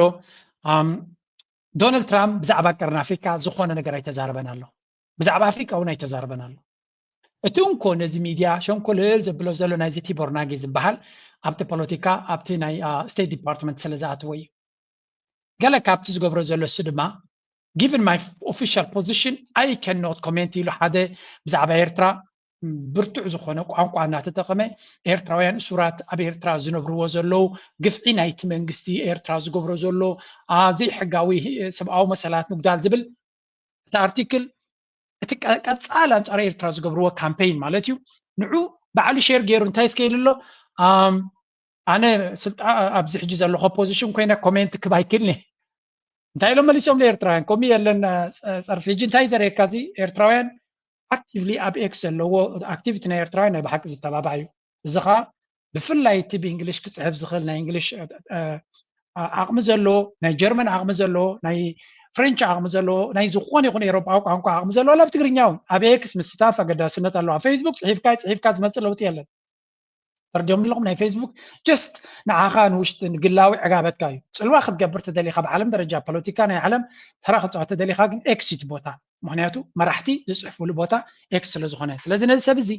ከምኡ የለን ክሳዕ ክንደይ ኤርትራውያን ከም ዝፀልእዎ በዚኻ ትርኢ ዳርጋ ኩሎም ቶም ፕሮሚኒየንት ዝበሃሉ that's the fact that the writer Fred Harter resides in Addis Ababa and Mekelle suggests a link to return of TPLF era. ስለዚህ ታይም ዝብሎ ዘሎ ክሳዕ ክንደይ now you are trolling Eritrea posting an old and fake story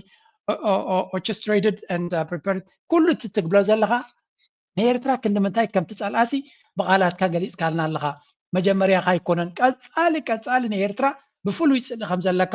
ኤርትራ ግን ብከምዚ ናታትካ ጉዳይ ሻሮን የማነ እውን ሓንቲ ካብቶም ቀፃሊ ነዚ ኩነታት እዚ ትቃወም ሰብ እያ the fact that you still posting spitting your ፅልእኻ ከመይ ጌርካ ተውፅኦ ብዛዕባ ኤርትራ ዘዚ ዝተባህለ ሕማቕ ኩሉ ነገር እናገበርካ ትገብሮ ዘለኻ እሱ ንኤርትራ እንታይ ዓይነት መረዳእታ ከም ዘለካ ተረዲእና ኣሎ እዚ ሕጂ እዚ ሰብ እዚ ኣብ ናይ ጆ ባይደን ናይ ዶናልድ ትራምፕ መርሕነት ብምምፅኡ ሰብ ኩሉ ሓሪቑ እንድዩ ሓዚኑ እንድዩ ግን እንታይ እዩ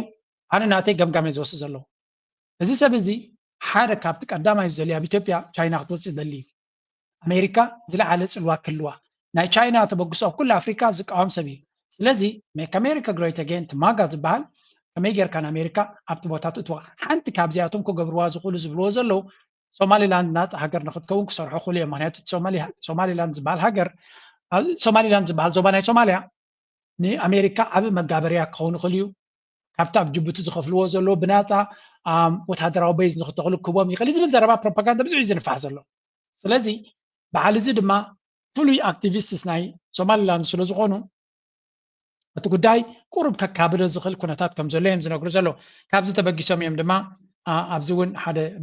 ጽቡቕ ዝኾነ ቪድዮ ተሰሪሑ ነይሩ Ronnie, I just wanted to raise something real quick before we go, because I think, as you know, we've been talking in the past couple shows, we got the incoming Trump administration next Monday, January 20th. He will be inaugurated. A lot of people wondering what he's going to do from a foreign policy perspective. You know, Africa is kind of a black hole in terms of what Trump may do. And, you know, I think some people consider that to be good. Like, they think Trump won't really do that much there. But you can see that many of the worst actors on African issues are now lobbying the Trump administration to take certain actions. And you know, we've done a lot. እዚኦም ሚድያ ናይ እዚኣቶም ዩቱብ ቻነል እዩ ዕብይ ዝበለ ሚድያ እዩ ብዛዕባ ኤርትራ ድማ ቀፃሊ ኣወንታዊ ቀፃሊ እኳ ኣይኮነን ክገብሩ ከለዉ ግን ኤርትራ ብዕምቆት ዝፈልጥዋ ኤርትራ ከይዱ ዝገሻን ዝረኣያን ዝፈልጣን ብዛዕባ ኤርትራ ድማ ፅቡቕ ዝኾነ ሓበሬታ ዘውፅአን ሰብ እዩ ጋዜጠኛ እዩ ዋላ እቲ ሚድያ ናቶም ብሬክ ትሩ ዝበሃል ቻነል እዩ ነዚ ኢምፔሪያል ኣካይዳ ነዚ ገዛኢን ጨቋን ኣካይዳ ናይ ምዕራብ በመትከል ዝቃወምዎን አንጻሩ ብዙሕ ዝቃለሱን ብፍላይ ኣብዚ ኩነታት ናይ ቀዛ ድማ ከም ሕሱም ዝሰርሑን እዮም ስለዚ እንታይ ዝብል ዘሎ ሕጂ እውን ኣብ ቀርኒ ኣፍሪካ ሕንፍሽፍሽ ንምግባር እቶም ካብ ውግእ ንዓለም ኣብ ውግእ እትዮም ብውግእ ዝረብሑ ሰባት ኣብ ፖለቲካ ይምለሱ ኣለዉ በዓል መን እዮም ሶም ማይክል ሩቢን ዝበሃል ቲቦር ናጌ ዝበሃል ከምኡ ድማ እቲ ማርቲን ፕላውድ ዝበሃል እቲ ሚድያ ናቶም እዚኦም ሰባት እዚኣቶም ኣብቲ ፖለቲካ ክመፁ ከለዉ ብፍላይ ድማ ኣብ ልዕሊ ኤርትራ ዝህንድስዎ ዘለዉ ሓደገኛ ክኸውን ከም ዝኽእል እዮም ዝገልፁ ዘለዉ let's see I hope እዚ ኩነታት ናቶም ኣብ ግብሪ ኣይውዕሉ ንኸውን ግን ፅብቕቲ ዝኾነት ነዋሕያታ ቪድዮ ኣብ ካልእ ግዜ ብሕፅር ሕፅር ዝበለ ክበኩም እየ ግን ሰፊሕ ዝኾነ ብዛዕባ ኤርትራ ከምቲ ንሳቶም ዝገልፅዋ ሰይጣናዊት ሃገር ከም ዘይኮነት ፅቡቅ ገይሩ on this show to cover Eritrea. We've traveled there together. I've traveled there several times myself. We've reported on it. So I just want to note, even though, you know, it's a small country in Africa, people don't think a lot about it. But a guy named Michael Rubin, who's sort of a high up kind of guy in the think tank diplomatic government world, now he works at the American Enterprise Institute, published an article, I think about a week and a half ago, calling on the Trump administration to carry out regime change in Eritrea, saying now is the time. And anyone who follows Eritrea, you know, or honestly any country where there's regime change, same basic story. It's evil, it's a dictatorship, there's all these bad things, and now is the great opportunity for Again, ተዛርብ ዘላ ርስቲ እዚኣ ናይ ማይክል ሩቢን ዝበሃል ሓደ ካብቶም ንውግእ ንምጅማር ዝጥቀምሉ ታክቲክ ኣሜሪካ ማስት አክት ማለት ሬጂም ቼንጅ ኣብ ኤርትራ ንክትገብር ክትከይድ ኣለዋ ዝብል ብኡ ዝጀመረ ድማ ዳርጋ ኣንጻር ኤርትራ ብፍላይ ማርቲን ፕላው ዝበሃል ጋዜጠኛ ኣሎ ኣይደኖ መን እዩ ዝኸፍሎ ዝሰብ ዝቀደም ህወሓት ዝኸፍሎ ንህወሓት እዩ ዝማወተሎም ነይሩ ህወሓት ናይ ሕጂ ካበይ እዩ እቲ ምንጭ ናይ ፋንዲንግ ናቱ ኣንጻር ኤርትራ ፍልይ ዝበለ ፅልኢ ዘለዎ እዩ ነታ ሃገር ሕንፍሽፍሽ ንኽእትወላ ለይቲ መዓልትን ትፅዕር እዩ በንጻሩ ነቲ ኢትዮጵያ ኣቢ ከም ሸይጣን ዝገልፅዎ ዝነበሩ መርገፂኦም ቀይሮም ንኣቢ ከተባብዕዎን ክሕግዝዎን ንርኢ ኣለና እንታይ ማለት እዩ እዚ እቲ ብድሕሪ ኣይናይ ኣጀንዳ መን እዩ እቲ ኣጀንዳ ዝሰርሓሎም ዘሎ ንፁር ኣይኮነን ግን they still targeting Eritrea left and right ምክንያቱ እቲ ዘረባ ዝዝረብ ዘሎ ኣብዚ ሕጂ ኢትዮጵያ ንባዕላ ዘለቶ ኩነታት ርዱእ እንድዩ ኣብዚ ለንቀነ ዝዛረብዎ ዘለዉ ጥራይ እስከንርኢ ኣብዚ ሳክት ካብ ዜሮ ተበጊስካ ኣይኮነን እቲ ዘረባ ዝግበር ዘሎ ማለት እዩ መጀመሪያ ነዚያ ንርኢ አጀንዳችን ደግሞ የባህር በር ጥያቄና ዲፕሎማሲያዊ እንቅስቃሴያችንን የተመለከተ ይሆናል። እንግዲህ በአፍሪካ ብሎም በዓለም አቀፍ ደረጃ ትልቅ የህዝብ ቁጥር ይዛ የባህር በር የሌላት ብቸኛ ሀገር እንደሆነ ደግሞ ማድረግ ትልቅ አጀንዳ ነው። ፎርዋርድ ሊንጌጅ ብለን ሊኒዞ ጅም ታሪክ ያላት መሆኑን እስካሁን ቅድም አቀነባባሪያችን እንደገለጸልን ከቅርብ ጊዜ ወዲህ ኢትዮጵያ በታሪኳ ከወደብ የተለየች አድርጋ ነው የምትቀርበው እና ከወደብ መለየቷ ሕቶ ናይ ኣብ ደገ ባሕሪ ዝብል ከም ሓደ ዓብዪ ሃገራዊ ኣጀንዳ ምዃኑ ክንፈልጥ ምንታን ዝገብርዎ ዘለዉ ሸውስ ንበይኒ እዩ ኩሉ ዓይነት ምሁራንን ሊቃውንትን ኢሎም ዝተባሃሉ መፅኦም ኩሉ እቲ ታሪክ ናይ ኤርትራ ኣዱሊስ ወደብ ናይ ንግስነት ኣክሱም ከም ዝነበረን ናብ ኤርትራ ዘተኮረ ሰፊሕ ዝኾነ ፕሮፓጋንዳ ኣብ ደገ ባሕሪ ይግባአና እዩ እቲ ቁፅሪ 120 ሚልዮን ኢትዮጵያ ታሪኻ ነዊሕ እዩ ናይ ኣሽሓት ዓመታት ታሪክ ኣብ ደገ ባሕሪ ዘይብሉ ኮይና ይትፈልጥን እያ ከምኡ የለን ፕሮፓጋንዳ እዚ ድማ ደይ መደይልካ ኣብዪ ኣሕመድ እዚ ኣጀንዳ እዚኣ ብጣዕሚ ከም ተድልዮ ናብቲ ቀፃሊ እቲ ውሽጣዊ ኩነታት ፀገም ዘሎ ካብኡ ንክወፅእ ከም መህደሚ ዝጥቀመላ ኣጀንዳ እያ እቲ ታክቲክ ናቱ ግን ናይ ብሓቂ ሓደገኛ ምዃኑ ጥራይ ዘይኮነሲ ንፕሮፓጋንዳ ክሳብ ክንደይ ገንዘብ ከም ዘውፅእ ሰብ እዚኣ ኣነ ዝግረም እዚ ኩሉ እዞም ኩሎም እጂ ሸውስ ዝገብሮ ዘሎ ቀፃሊ ነቲ ቁጠባ ናይ ኢትዮጵያ 5 ሳንቲም ውፅኢት የብሉን እዚ ተርዲኹም ኣለኹም ኢትዮጵያ ብቁጠባዊ ጉዳያት ድዩ ብፖለቲካዊ ጉዳያት ድዩ ብካልእ ጉዳያታ ናይ ካልእ ጉዳያት ኣለዉ ኣብ ደገ ባሕሪ ንዖም ዝምልከት ጉዳይ ኣይኮነ ማለት ናይ ኤርትራ ባሕሪ ናይ ኤርትራ እዩ እዚ ኣጀንዳታት እዚ ግን ክሳዕ ክንደይ እቲ ናይ ሕማቕ ግብሪ ወይ እውን ነቲ ኣጀንዳ ናይ ኣፍደገ ባሕሪ ይጠቕሞ ከም ዘሎ ካብዚ ኢኻ ትርኢ ዓበይቲ ኣርእስታት ከምዚ ዓይነት ብዛዕባ እቲ ዘሎ ሕንፍሽፍሽ ናይቲ ህዝቢ ኣሜንቲ ህዝቢ ብዙሕ ሽግሪ የጋጥሞ ከም ዘሎ ቅጥለት ይኹን ውግእ ዕግርግር ብዙሕ ከም ዘሎ እቲ ሃገር ትፈልጥ ኢኻ ንሱ ግን ብተደጋጋሚ ከምዚ ዓይነት ዓበይቲ ፕላትፎርምስ እናገበረ ነቲ ኣፍደገ ባሕሪ ዘምፅእ ዘሎ እዚ ኸ እንታይ ዝነግረካ ኣቢ ውሽጣዊ ኩነታት ናቱ ክፈትሖ ይክእልኒ እዩ እታ እንኮ መህደሚት ስኬፕ ጎት ትብልዋ ኣጀንዳ ናይ ባሕሪ ትብል ካባ ክእለ ከም ዘይደልን ነዛ ጉዳይ እዚኣ መመሊሱ ክደፍኣ ምዃኑን ዘርኢ ተርእዮ ኢና ንርኢ ዘለና እዚ ከዓ ንኤርትራዊ ልዑል ነቅሓት ከም ዘድልዮ እቲ መንግስቲ ናቱ ኣሰራርሓ ኣሎ መንግስቲ ኤርትራ ይከታተሎ እዩ ስቕ ኢሉ ይርዮ ወይ እውን ገለ ኣይብል ኒአ መንግስቲ ክከታተሎ ይኽእል እዩ ግን ኣቢ ነዚ ጉዳይ እዚ ክሳዕ ክንደይ ተገዲሱ ይርዮ ከም ዘሎን ተስፋ ንገብር ከምዚ ሕጂ ዝግበር ዘሎ ኣብ ኤርትራውን ታሪክ ናይ ህዝቢ ኤርትራ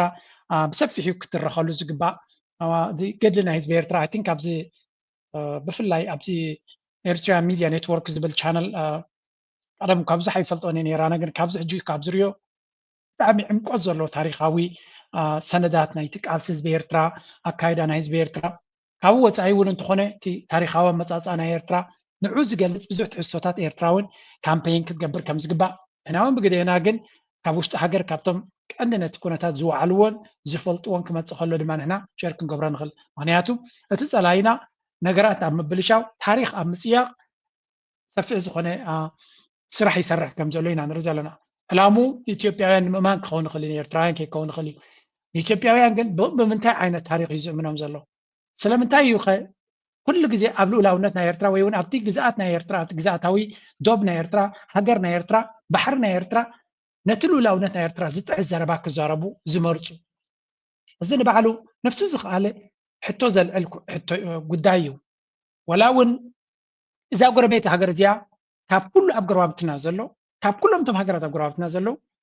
ንኤርትራ ተደጋጋሚ ስግኣት ትፈጥረላ ሃገር እያ ክንብል ከለና ካብ ዜሮ ተበጊስና ኣይኮንና ምክንያቱ ካልእ ሃገር ናይ ካልእ መሬት ኣይጥምትን እዩ ወይ ብዛዕባ ናይ ካልእ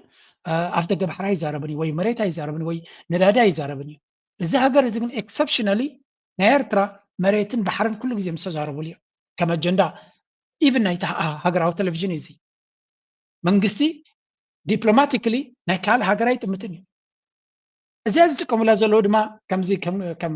ጥንቃቐ እውን ዘድልያ እዩ ዶናልድ ትራምፕ ናይ ካልኦት ሃገራት ክወስድ ይፍትን ስለ ዘሎ ነቲ ሃጓፍ እቲ ክጥቀሙሉ ይኽእሉ እዮም ዝብሉ ገለ ካብቶም ኣክቲቪስትስ ናቶም ወይ እቶም ፕሮፓጋንዲስትስ ናቶም ይጥቀሙሉ እዮም ድሕሪ ፑቲን ኣብ ዩክሬን ከይዱ ኣጀንዱ የሳልጥ ኣሎ ዶናልድ ትራምፕ ድማ ኣብ ፓናማ ድዩ ኣብ ግሪንላንድ ከይዱ እንድሕር ዝወስዳሉ ንሕና ድማ ንዓና ዝምልከተና ክንወስድ ኣለና ዝብል ዘረባ ክጥቀሙሉ ንሰማ ኣለና ሓንቲ ነገር ግን ኣገይን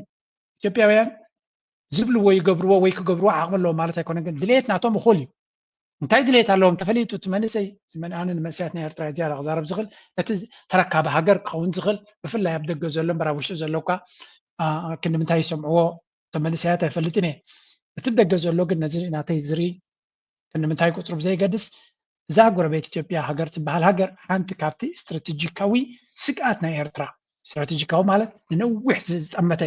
ኣብ ነዊሕ እዋን እውን እንተኾነ ስግኣት ናይ ኤርትራ ካብ ሓደ ቦታ ጥራይ ክመፅእ ዝኽእል ካብ ክልተ ቦታ ቀዳማይን ተዛዓበየን ስግኣት ናይ ኤርትራ ከም ሃገር ማለት እዩ ኣሜሪካ እዩ ኣሜሪካ ኢትዮጵያ ኣይኮነን ኢትዮጵያ ባዕሉ ዝገበረ ገይሩ ዝገብሮ የብሉ ኣሜሪካ ግን ካብ ነዊሕ እዋን ነታ ኤርትራ ትበሃል ከም ሃገር ንኸይትቕፅል ተዛዓበየ ዕንቅፋት ኮይኑ ዘሎ ሃገር ኣሜሪካ እዩ ካልኣይ ድማ እቲ ሕጂ ናይ ኣሜሪካ ኩነታት ኣበይና ክንሪኦ ኣብ ኤርትራ ናፅነታ ክትረክብ ሓል ዓይነት መንግስቲ እያ ርያ ዘላ ስለዚ እቲ ኣሜሪካ ፀገሙ ኢቭን ቅድሚ ናፅነት ምርካቡ እንዲቲ ካብ ሓምሳታት እንዲጅምር እቲ ኣሜሪካ ፀገሙ ብመሰረቱ ናይቲ ሃገር ዲ ዋላ ነቲ መንግስቲ እዩ እዚኣ you have to really ምስ ግዜ መንግስቲ ኤርትራ ምስ ተቐየረ ክንሪኦ ንኽእል ንኸውን ኢና ምስ ተተክአ ማለት እዩ ናይ መንግስቲ ክመፅእ እዩ ኣብዚኣ ፅቡቅ ገይረ ክገልፀልኩም ዝደሊ እቲ ኩነታት ገለገለ ሰባት ብምንታይ ክርእይዎ ይፍትኑ ነዚ ክንሪኦ ከለና ኣብ ኤርትራ እኮ ሓደ መንግስቲ እዩ ዘሎ ሓደ መራሒ ስለ ዘሎ ኣሜሪካ ድማ ናይ ዲሞክራሲ ሃገር ስለ ዝኾነት ሓደ መንግስቲ ትፈቱን እያ ዝብል ብዙሕ መንእሰይ ግርህ ኢሉ ዝሓስቦ ነገር እንተሎስ እዩ እቲ ሓቂ ግን ሰብ ኩሉ ግዜ ክርድኦ ዘሎ እንታይ እዩ ኣሜሪካ ኣብ ሓደ ሃገር እንታይ ዓይነት መንግስቲ ላይ ግድሶምኒ ኣሜሪካ እቲ መንግስታዊ ዘሎ ነቲ ናቶም ኣጀንዳ ይሰርሕ ዶ ንሳቶም ዝደልይዎ ክገብር ይኽእል ዶ እዩ ዘገድሶም ኣብነት ኣብ ስዑድያ ዝሓለፈ 67 ዓመት ሓደ ንጉስ እዩ ዘሎ ወዱ ነይሩ ገለመለ ናበለ ዝቕፅል ዘሎ ዲሞክራሲ ሪፎርም ገለ ዝበሃል የለን ዝኾነ ይኹን ለውጢ የለን ግን ኣሜሪካ ድሌታ ኣብቲ ናይ ነዳዲ ድዩ ኣብቲ ናይ ካልእ ብዙሕ ነገር ንክትገብር ዘፍቅድ መንግስቲ ኣብ ኢማራት ኪድ ኢማራት ኣብ 1990 ወላ ሓንቲ ይነበሮን ድኻ ሃገር እዩ ነይሩ ሓደ 10 ዘይኮነ ፓላሶይ ነይርዎ እዩ ዝበሃል ንጉስ ድማ ነይርዎ ዱባይ ንጉስ ኣሎ እቲ ኢማራት ድማ እንታይ ገይሮም መንግስቲ ቀየሩ ዲሞክራሲያዊ ኣታታተውን ግን ክልቲኦም ኢኮኖሚክ ሪፎርም ገይሮም ቁጠባዊ ለውጢ ግን ገይሮም እቲ ቁጠባዊ ለውጢ ድማ ንኣሜሪካ ዘርብሕ ነይሩ ካምፓኒታት ናይ ኣሜሪካ ዘርብሓሉ እዩ ነይሩ ስለዚ ካምፓኒታት ናይ ኣሜሪካ ክረብሓቲ ኮይነን እቶም ኮርፖሬሽንስ ነቲ መንግስቲ ናይ ኣሜሪካ ስለ ዝቆፃፀርዎ ናይ ፖለቲካ ለውጢ ጌርካ ዲኻ ይገበርካ ናይ ግድሶምኒ እዚኣ ጥራይ ፈላልይኹም ሓዝዋ እዚኣ እታ ቀንዲ መሰረታዊት ኣገዳሲት ምስ ካልኦት ሃገራት ኣብ ምስራሕ እውን ኣሜሪካ ዝጥቀሙላ ታክቲክ ዲሞክራሲ ኣገዳሲ ይኮነን ኣሜሪካ ዲሞክራሲ ኩን ኣይትኩን ዋላ ዲሞክራሲ ኮይንካ ንረብሓ ናይ ሃገርካ ኣንፃር ናይ ኣጀንዳ ናቶም ተኸይድካ ክብንቁርካ እዮም ካብ ስልጣንካ ጥራይ ዲሞክራሲ ምንታይ ፈትዋሶም መንግስቲ ንምቕያር ዝቐለለ ስለ ዝኾነ ሪጂም ቼንጅ ወይ ወታደራዊ ምትእትታው ገለመለ የድልዮም እዩ ዲሞክራሲ ተኮይንካ ሚድያ ኣብ ኢዶም ስለ ዘሎ ገንዘብ ስለ ዘሎ ብቐሊሉ እቲ ንዓታቶም ክጠቅም ዝኽእል ንኽምረፅ ብቐሊሉ ምትእትታው ክገብሩ ይሕግዞም እዩ ግን ኣሜሪካ ዲሞክራሲ ስለ ዘይኮነ ሓደ ሃገር ኣይቀበልዎን እዮም ማለት ኣይኮነን እውን ኮሶም ዝደልይዎ ኢኮኖሚክ ኢንተረስትስ ናይቶም ኮርፖሬሽንስ ናይ ኣሜሪካ ዕድል ክውሃብ ክኽእል ኣሎ ቀዳምነት ድማ ክፃወታ ክኽእል ኣሎ ሕጂ ብዙሓት ሃገራት ተስተውዕሉ ሩዋንዳ ንኣብነት ሩዋንዳ ዲሞክራሲ ይኮነን ዲሞክራሲ ናዮም ዝብሉ ግን ኢኮኖሚክ ሪፎርም ግን ኣለዎ ቁጠባናቶም ክፉት እዩ ሓውሲ ክፉት እዩ ብዙሕ ነገር ክንቀሳቀስ ክእል ስለዚ ኤርትራ ሓንቲ ካብቲ ምስ ኣሜሪካ ምናልባት እንታይ እቲ መንግስቲ ፖሊሲ ናታ ይፈልጥን ግን ንመጻኢ ዝመጽእ መንግስቲ ወይ እውን ዝቕፅል ጀነሬሽን እንታይ ክኸውን ይድሕር ኢልካ ንኣሜሪካ ክትቅይሮ ይትኽእልኒ ኢኻ ኣሜሪካ ዓብ ሃገር ኢና ንሕና እንታይ ኢና ክንገብር ንኽእል ግን what is the second best option ምናልባት ዝሕጂ ንኸዶ ዘለና ነዊሕ ዋጋ የኽፍለና ኣሎ and I don't think እቲ ናይ ኢትዮጵያ ብሉጽነት ድማ ወይ እውን ሓይሊ ናይ ንዓና ሽግር ዝፈጥረና ዘሎ ንዓና ሽግር ዝፈጥረና ዘሎ እቲ ኣሜሪካ ዝበሃል መንግስቲ እዩ ኣሜሪካ ዝበሃል መንግስቲ ድማ ኣብ ኤርትራ ኩሉ ግዜ ሓደ ውልቀ በላኺ መንግስቲ ከም ዘሎ ገለ እዮም ዝብሉ ግን again ከም ዝብለኩም ዘለኹ ፖለቲካዊ ሪፎርም ብዙሕ ኣገዳሲ ይኮነን ኢኮኖሚክ ሪፎርም ግን ይገድሶም እዩ ኮርፖሬሽንስ ናቶም ክረብሓሉ ዝኽእላ ካምፓኒታት ናቶም ክረብሓሉ ዝኽእላ ገለ መለታት የድልዮም እዩ ኤርትራ ነዳዲ የብላ ንዖም ከነርብሕ ንኽእል ግን I think መንግስቲ ኤርትራ ኢኮኖሚክ ሪፎርም ክገብር ክኽእል ኣለዎ ንኣሜሪካ ኮርፖሬሽንስ ክእትሎ ማለት ኣይኮንኩን I don't think ናይ ኣሜሪካ ኮርፖሬሽን ናይ ኤርትራ ክኣትዋ ይደልያ ድን ኣይደልያን ከማ ኤርትራ ግን ቁጠባዊ ለውጢ ንክትገብር ምናልባት ግዜኡ ኮይኑ ይስምዓኒ እቲ ኩነታት ናተቐያየረ ይኸይድ ስለ ዘሎ ዶናልድ ትራምፕ መፂሎ ፎከስ ናቱ ናብ ቁጠባዊ ናይ ኣሜሪካ ምዃኑ ዝብል ዘሎ ብዛዕባ ቀርኒ ኣፍሪካ ግን ኣይተዛረበን ኣሎ ፖለቲካ ናቱ እንታይ ክኸውን እንታይ ክገብር ብሕጂ ይክረአ ግን ኤርትራ ዝዓብየት ክትገብሮ ዘለዋ ኢኮኖሚክ ሪፎርም ክትገብር ኣለዋ ዝዓብየ ድማ ኤርትራውያን ኣፈርቲ ኣብ ደገ ዘሎ ንኽኣቱ ዕድል ክትፈጥር ክትክእል ኣለዋ ዝብል ርእይቶ በፂሐ ኣለኹ እንተቲ ናይ ፖለቲካ መንግስቲ ቀይርካ ዲሞክራሲ ኣታታቲኻ ገለመለ ኣሜሪካ ክትፈትወካ ኢልካ ትሓስበ ዘለኻ ፅላለ ጥራይ ዝብለዋኒ that's not the intention ኣሜሪካ they don't care እንታይ ዓይነት ፖለቲካ ኣለካ ናቶም ረብሓ ጥራይ ዝገልጹ ረብሓ ናይ ኣሜሪካ ብኤርትራ እንታይ እዩ እንድሕር ኢልካ ድማ በቲ መንገዲ ታሪክ ክንሪኦ ከለና ኤርትራ ኣካል ናይ ኢትዮጵያ ክትከውን እዮም ዝደልዩ ቀደም ታሪኻ ፌደሬሽን ክኣቱ ከሎ ዝደልይዎ ዝነበሩ እዩ ወላ እውን ኤርትራ ናፅነታ ክትረክብ ከላ ክሳብ መወዳእታ ኤርትራን ኢትዮጵያን ሓንቲ ሃገር ክኾኑ እዮም ዝደልዩ ነይሮም እምበር ኤርትራ ናፃ ሃገር ክትከውን ኣይደልዩን እዮም ነይሮም እዚ ናይ ኣሜሪካ ፖለቲካዊ ኣካይዳ እዩ ኣብቲ ቁጠባ ግን እንታይ ብዘሎ ድሕሪ ናፅነት ምሳና ክቀራረቡ ፍትኑ ነይሮም እዮም ደሓን ዝኾነ ስጉምቲ ግን እቲ ናይ ኤርትራ ኣካይዳ ምስቲ ንሶም ዝደልይዎ ኣይከይድን እዩ ስለዚ there's a difference there ብሓፈሻ ግን ኤርትራ ኢኮኖሚክ ሪፎርም ንክትገብር ምናልባት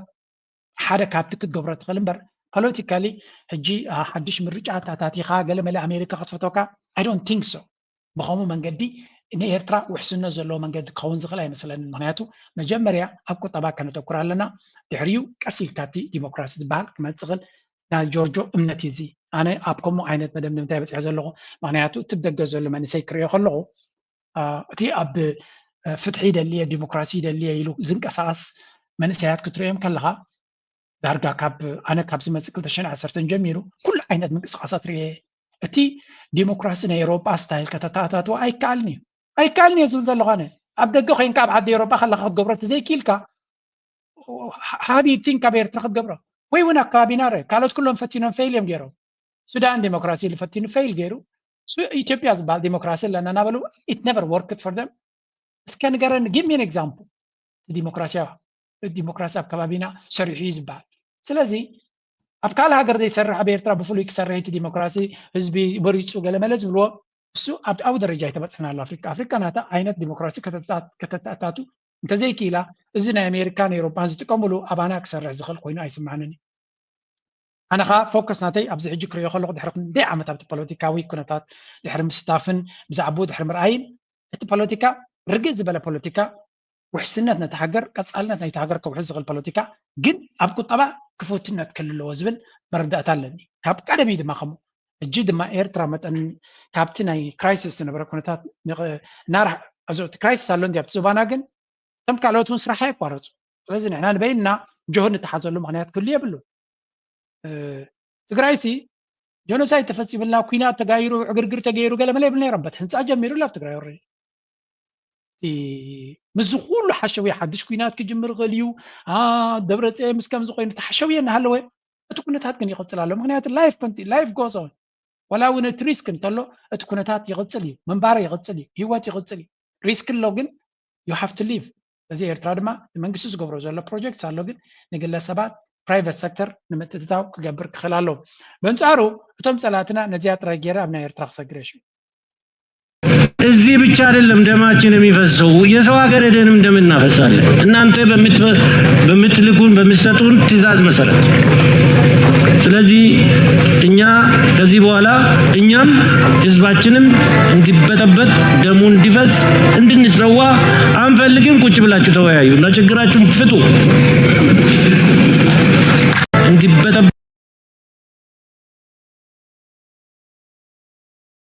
ሶሪ ሰራዊትና ኢትዮጵያ ኩናት ሰልችዎ ከም ዘሎ ኣብዚ ንርኢ ኣለና። ቀጻሊ ኻዚ ቀጻሊ ጀዋር መሐመድ እውን ብሰፊሑ ተዛሪብሉ ነይሩ። ሰራዊትና ኢትዮጵያ ኤክስፕሎድ ንክገብር ቀሪቡ ዘሎ እዩ። ዝሓለፈ 5 ዓመት ዕረፍቲ ዘይብሉ ኣብ ኩናት ኣትሕዲ እዩ ዘሎ። ስለዚ ካብኡ ሓሊፉ ድማ ንኤርትራ ክወርር የብላ ኣላቢ ኣዞቲ ፕሮፓጋንዳ ናቱ ማለት እዩ። ሰራዊትና ኢትዮጵያ ግን ብጣዕሚ ሰልችዎ ከም ዘሎ ዕረፍቲ ዝበሃል ከም ዘይረኣየን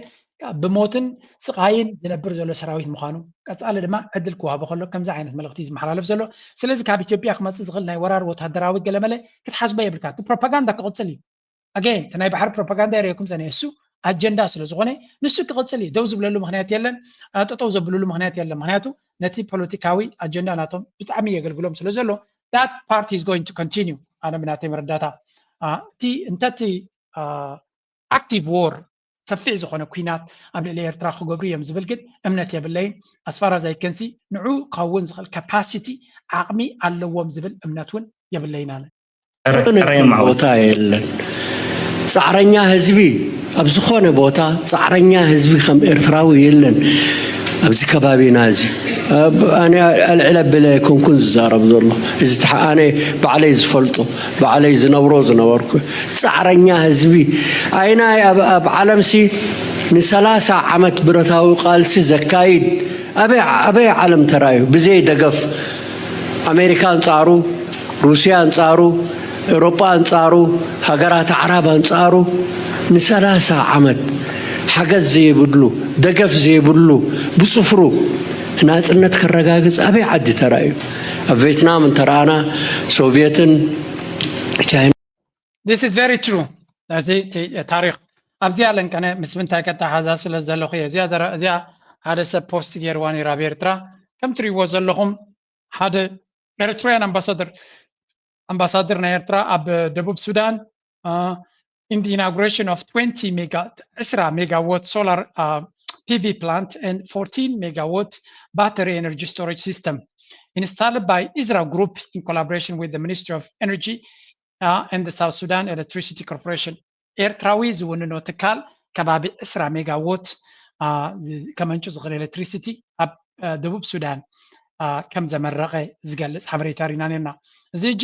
ኤርትራውያን ኣብዚ ሃገሮም ዝገብርዎ ዘለዉ ኣስተዋፅኦ ናይ ብሓቂ ዘኹርዓልና። ኤርትራውያን ብዙሕ ናይ ምግባር ዓቕሚ ከም ዘለዎም ሓደ ካብቲ ኣብ ኤርትራ ድማ ዝያዳ ምስታፍ ዘድልዮ ኣነ ክርኢ ከለኹ ዝያዳ ተሳትፎ ዘድልዮ እዚኦም ሰባት እዚኣቶም ብዝተኻለ መንገዲ ናብ ኤርትራ ኣትዮም ኣብ 2025 ወላ እውን ክንድቲ ኣብ ካልእ ዓለማት ዝገብርዎ ዘለዉ ክገብሩ እንተዘይክኢሎም ብንእሽተይ ክፋል ኣብ ኤርትራ ክሳተፍሉ ዝኽእሉ መንገዲ ምክንያቱ ህዝቢ ኤርትራ ውሑድ እዩ። ድሮ ኤርትራ ድማ ብዙሕ ናይ ሶላር ፕሮጀክትስ ገይራ ኣላ። ስለዚ ተወሳኺ ኣብ ልዕሊ እቲ ዘሎ እንድሕር ጌርካሉ እቲ ኩነታት ቀልጢፉ ናብ ዝለዓለ ደረጃ ክድይብ ከም ዝኽእልን ተመክሮ ዘለዎም ሰባት ስለ ዝኾኑ ከምዚ ክርኢ ከለኹ ዝያዳ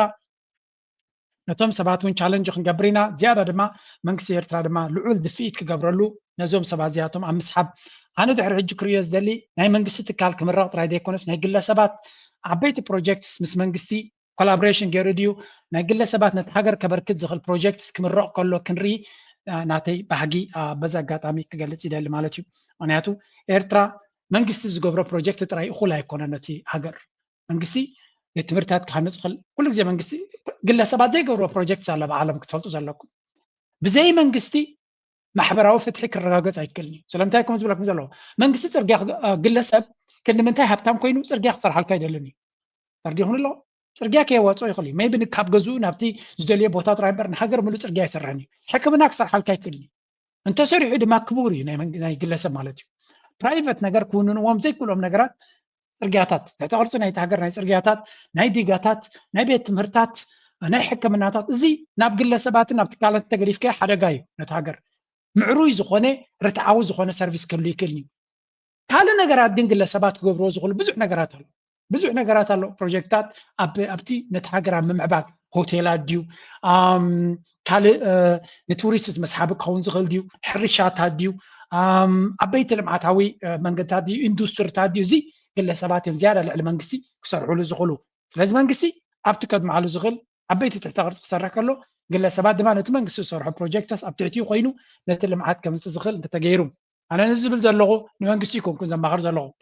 ገሌኹም ከምኡ ጌርኩም ትወስድዎ ኣሎ መንግስቲ ናቲ ስራሕ ኣለዎ ናተይ ቻነል ክርኢ ዝውዕል ሚኒስተር የለን ወይ እውን ሰራሕተኛ ናይ ቤት ፅሕፈት የለን ናተይ ነቲ ኣብ ደገ ዘሎ መንእሰይ ወይ እውን ኣብ ስደት ዘሎ መንእሰይ ሓደ ሓደ ድማ ብኤርትራ ዝከታተሎ ተሎ ድማ ንዑ እዩ ስለዚ መንግስቲ ኩሉ ነገር ክገብረልካ ክፅበ የብልካ መንግስቲ ሕጊ ጥራይ ኣውፅኡ ነቶም ሰባት ክሳተፍሉ ዝኽእሉ መንገዲ ይፈጥር ብኡ ጌርካ ድማ እቲ ንደልዮ ለውጢ ክመፀልና ይኽእል ማለት እዩ በንፃሩ እዚ ካራዩ እዛ ደርፋ ናይ ኮንኩን ጌረያ ግን እንታይ እስኪ ናይ ብሓቂ ዘገርም ኢና ንርኢ ዘለና ገለ ሰብ ትማል ትማሊ ቃልሲ ትገብር ኣላ ተባሂላ ኣብ እስር ቤት ኣትያ ኣብ ሽግር ወዲቓ ኣላ እታ ሽዑ ሰብ ኣብ ጎደናታት ወፅያ ሕጊ እናፍረሰት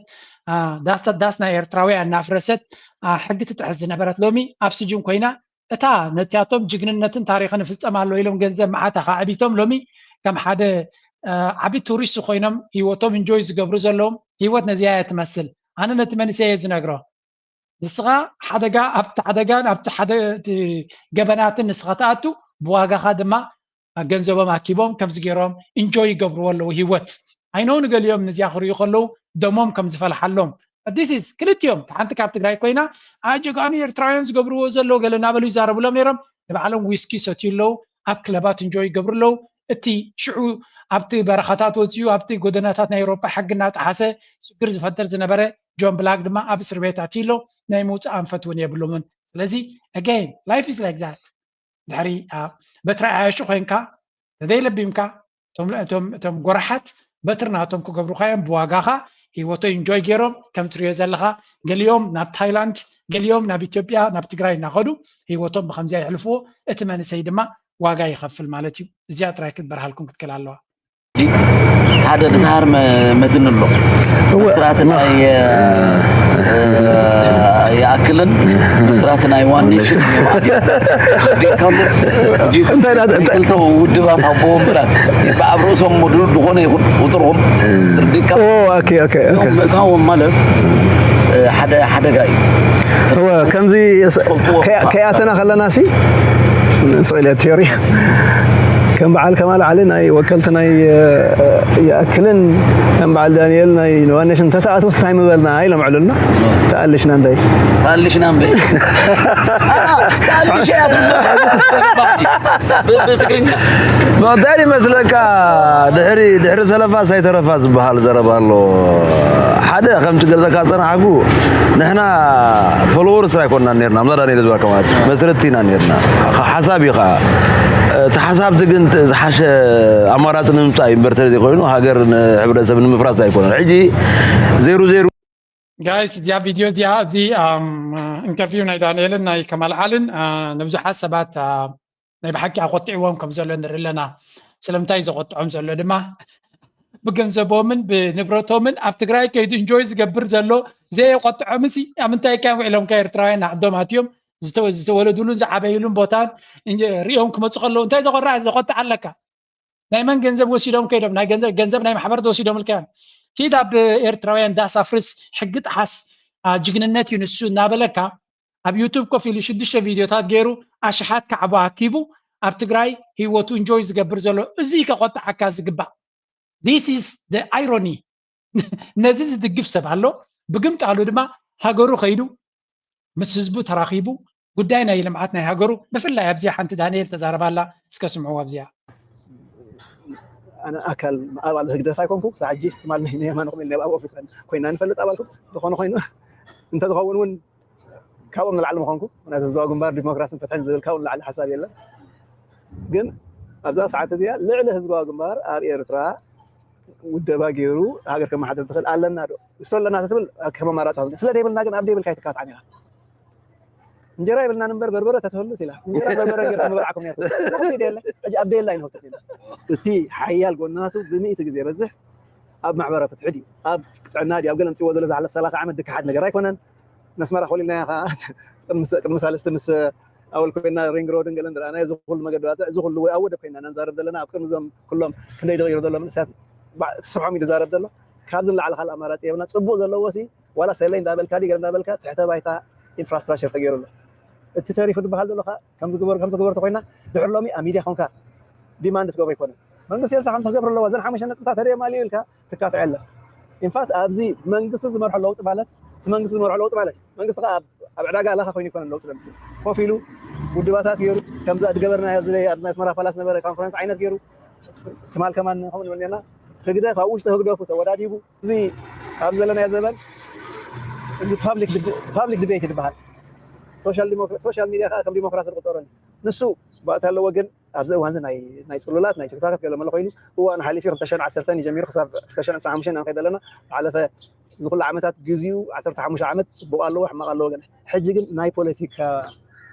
كتعت قبره أيقون بايلوي أبي يوتيوب تتزرق حزب السوشيال ميديا يدخلون دلوا بالتي كومنت قبل قمت هيدو له تي لا يحق مزور حزب نبدو بس حدا بس حاجة أب السوشيال ميديا خوين قطع أيقون نجي وكان عتها تعلنا نقد ما يكون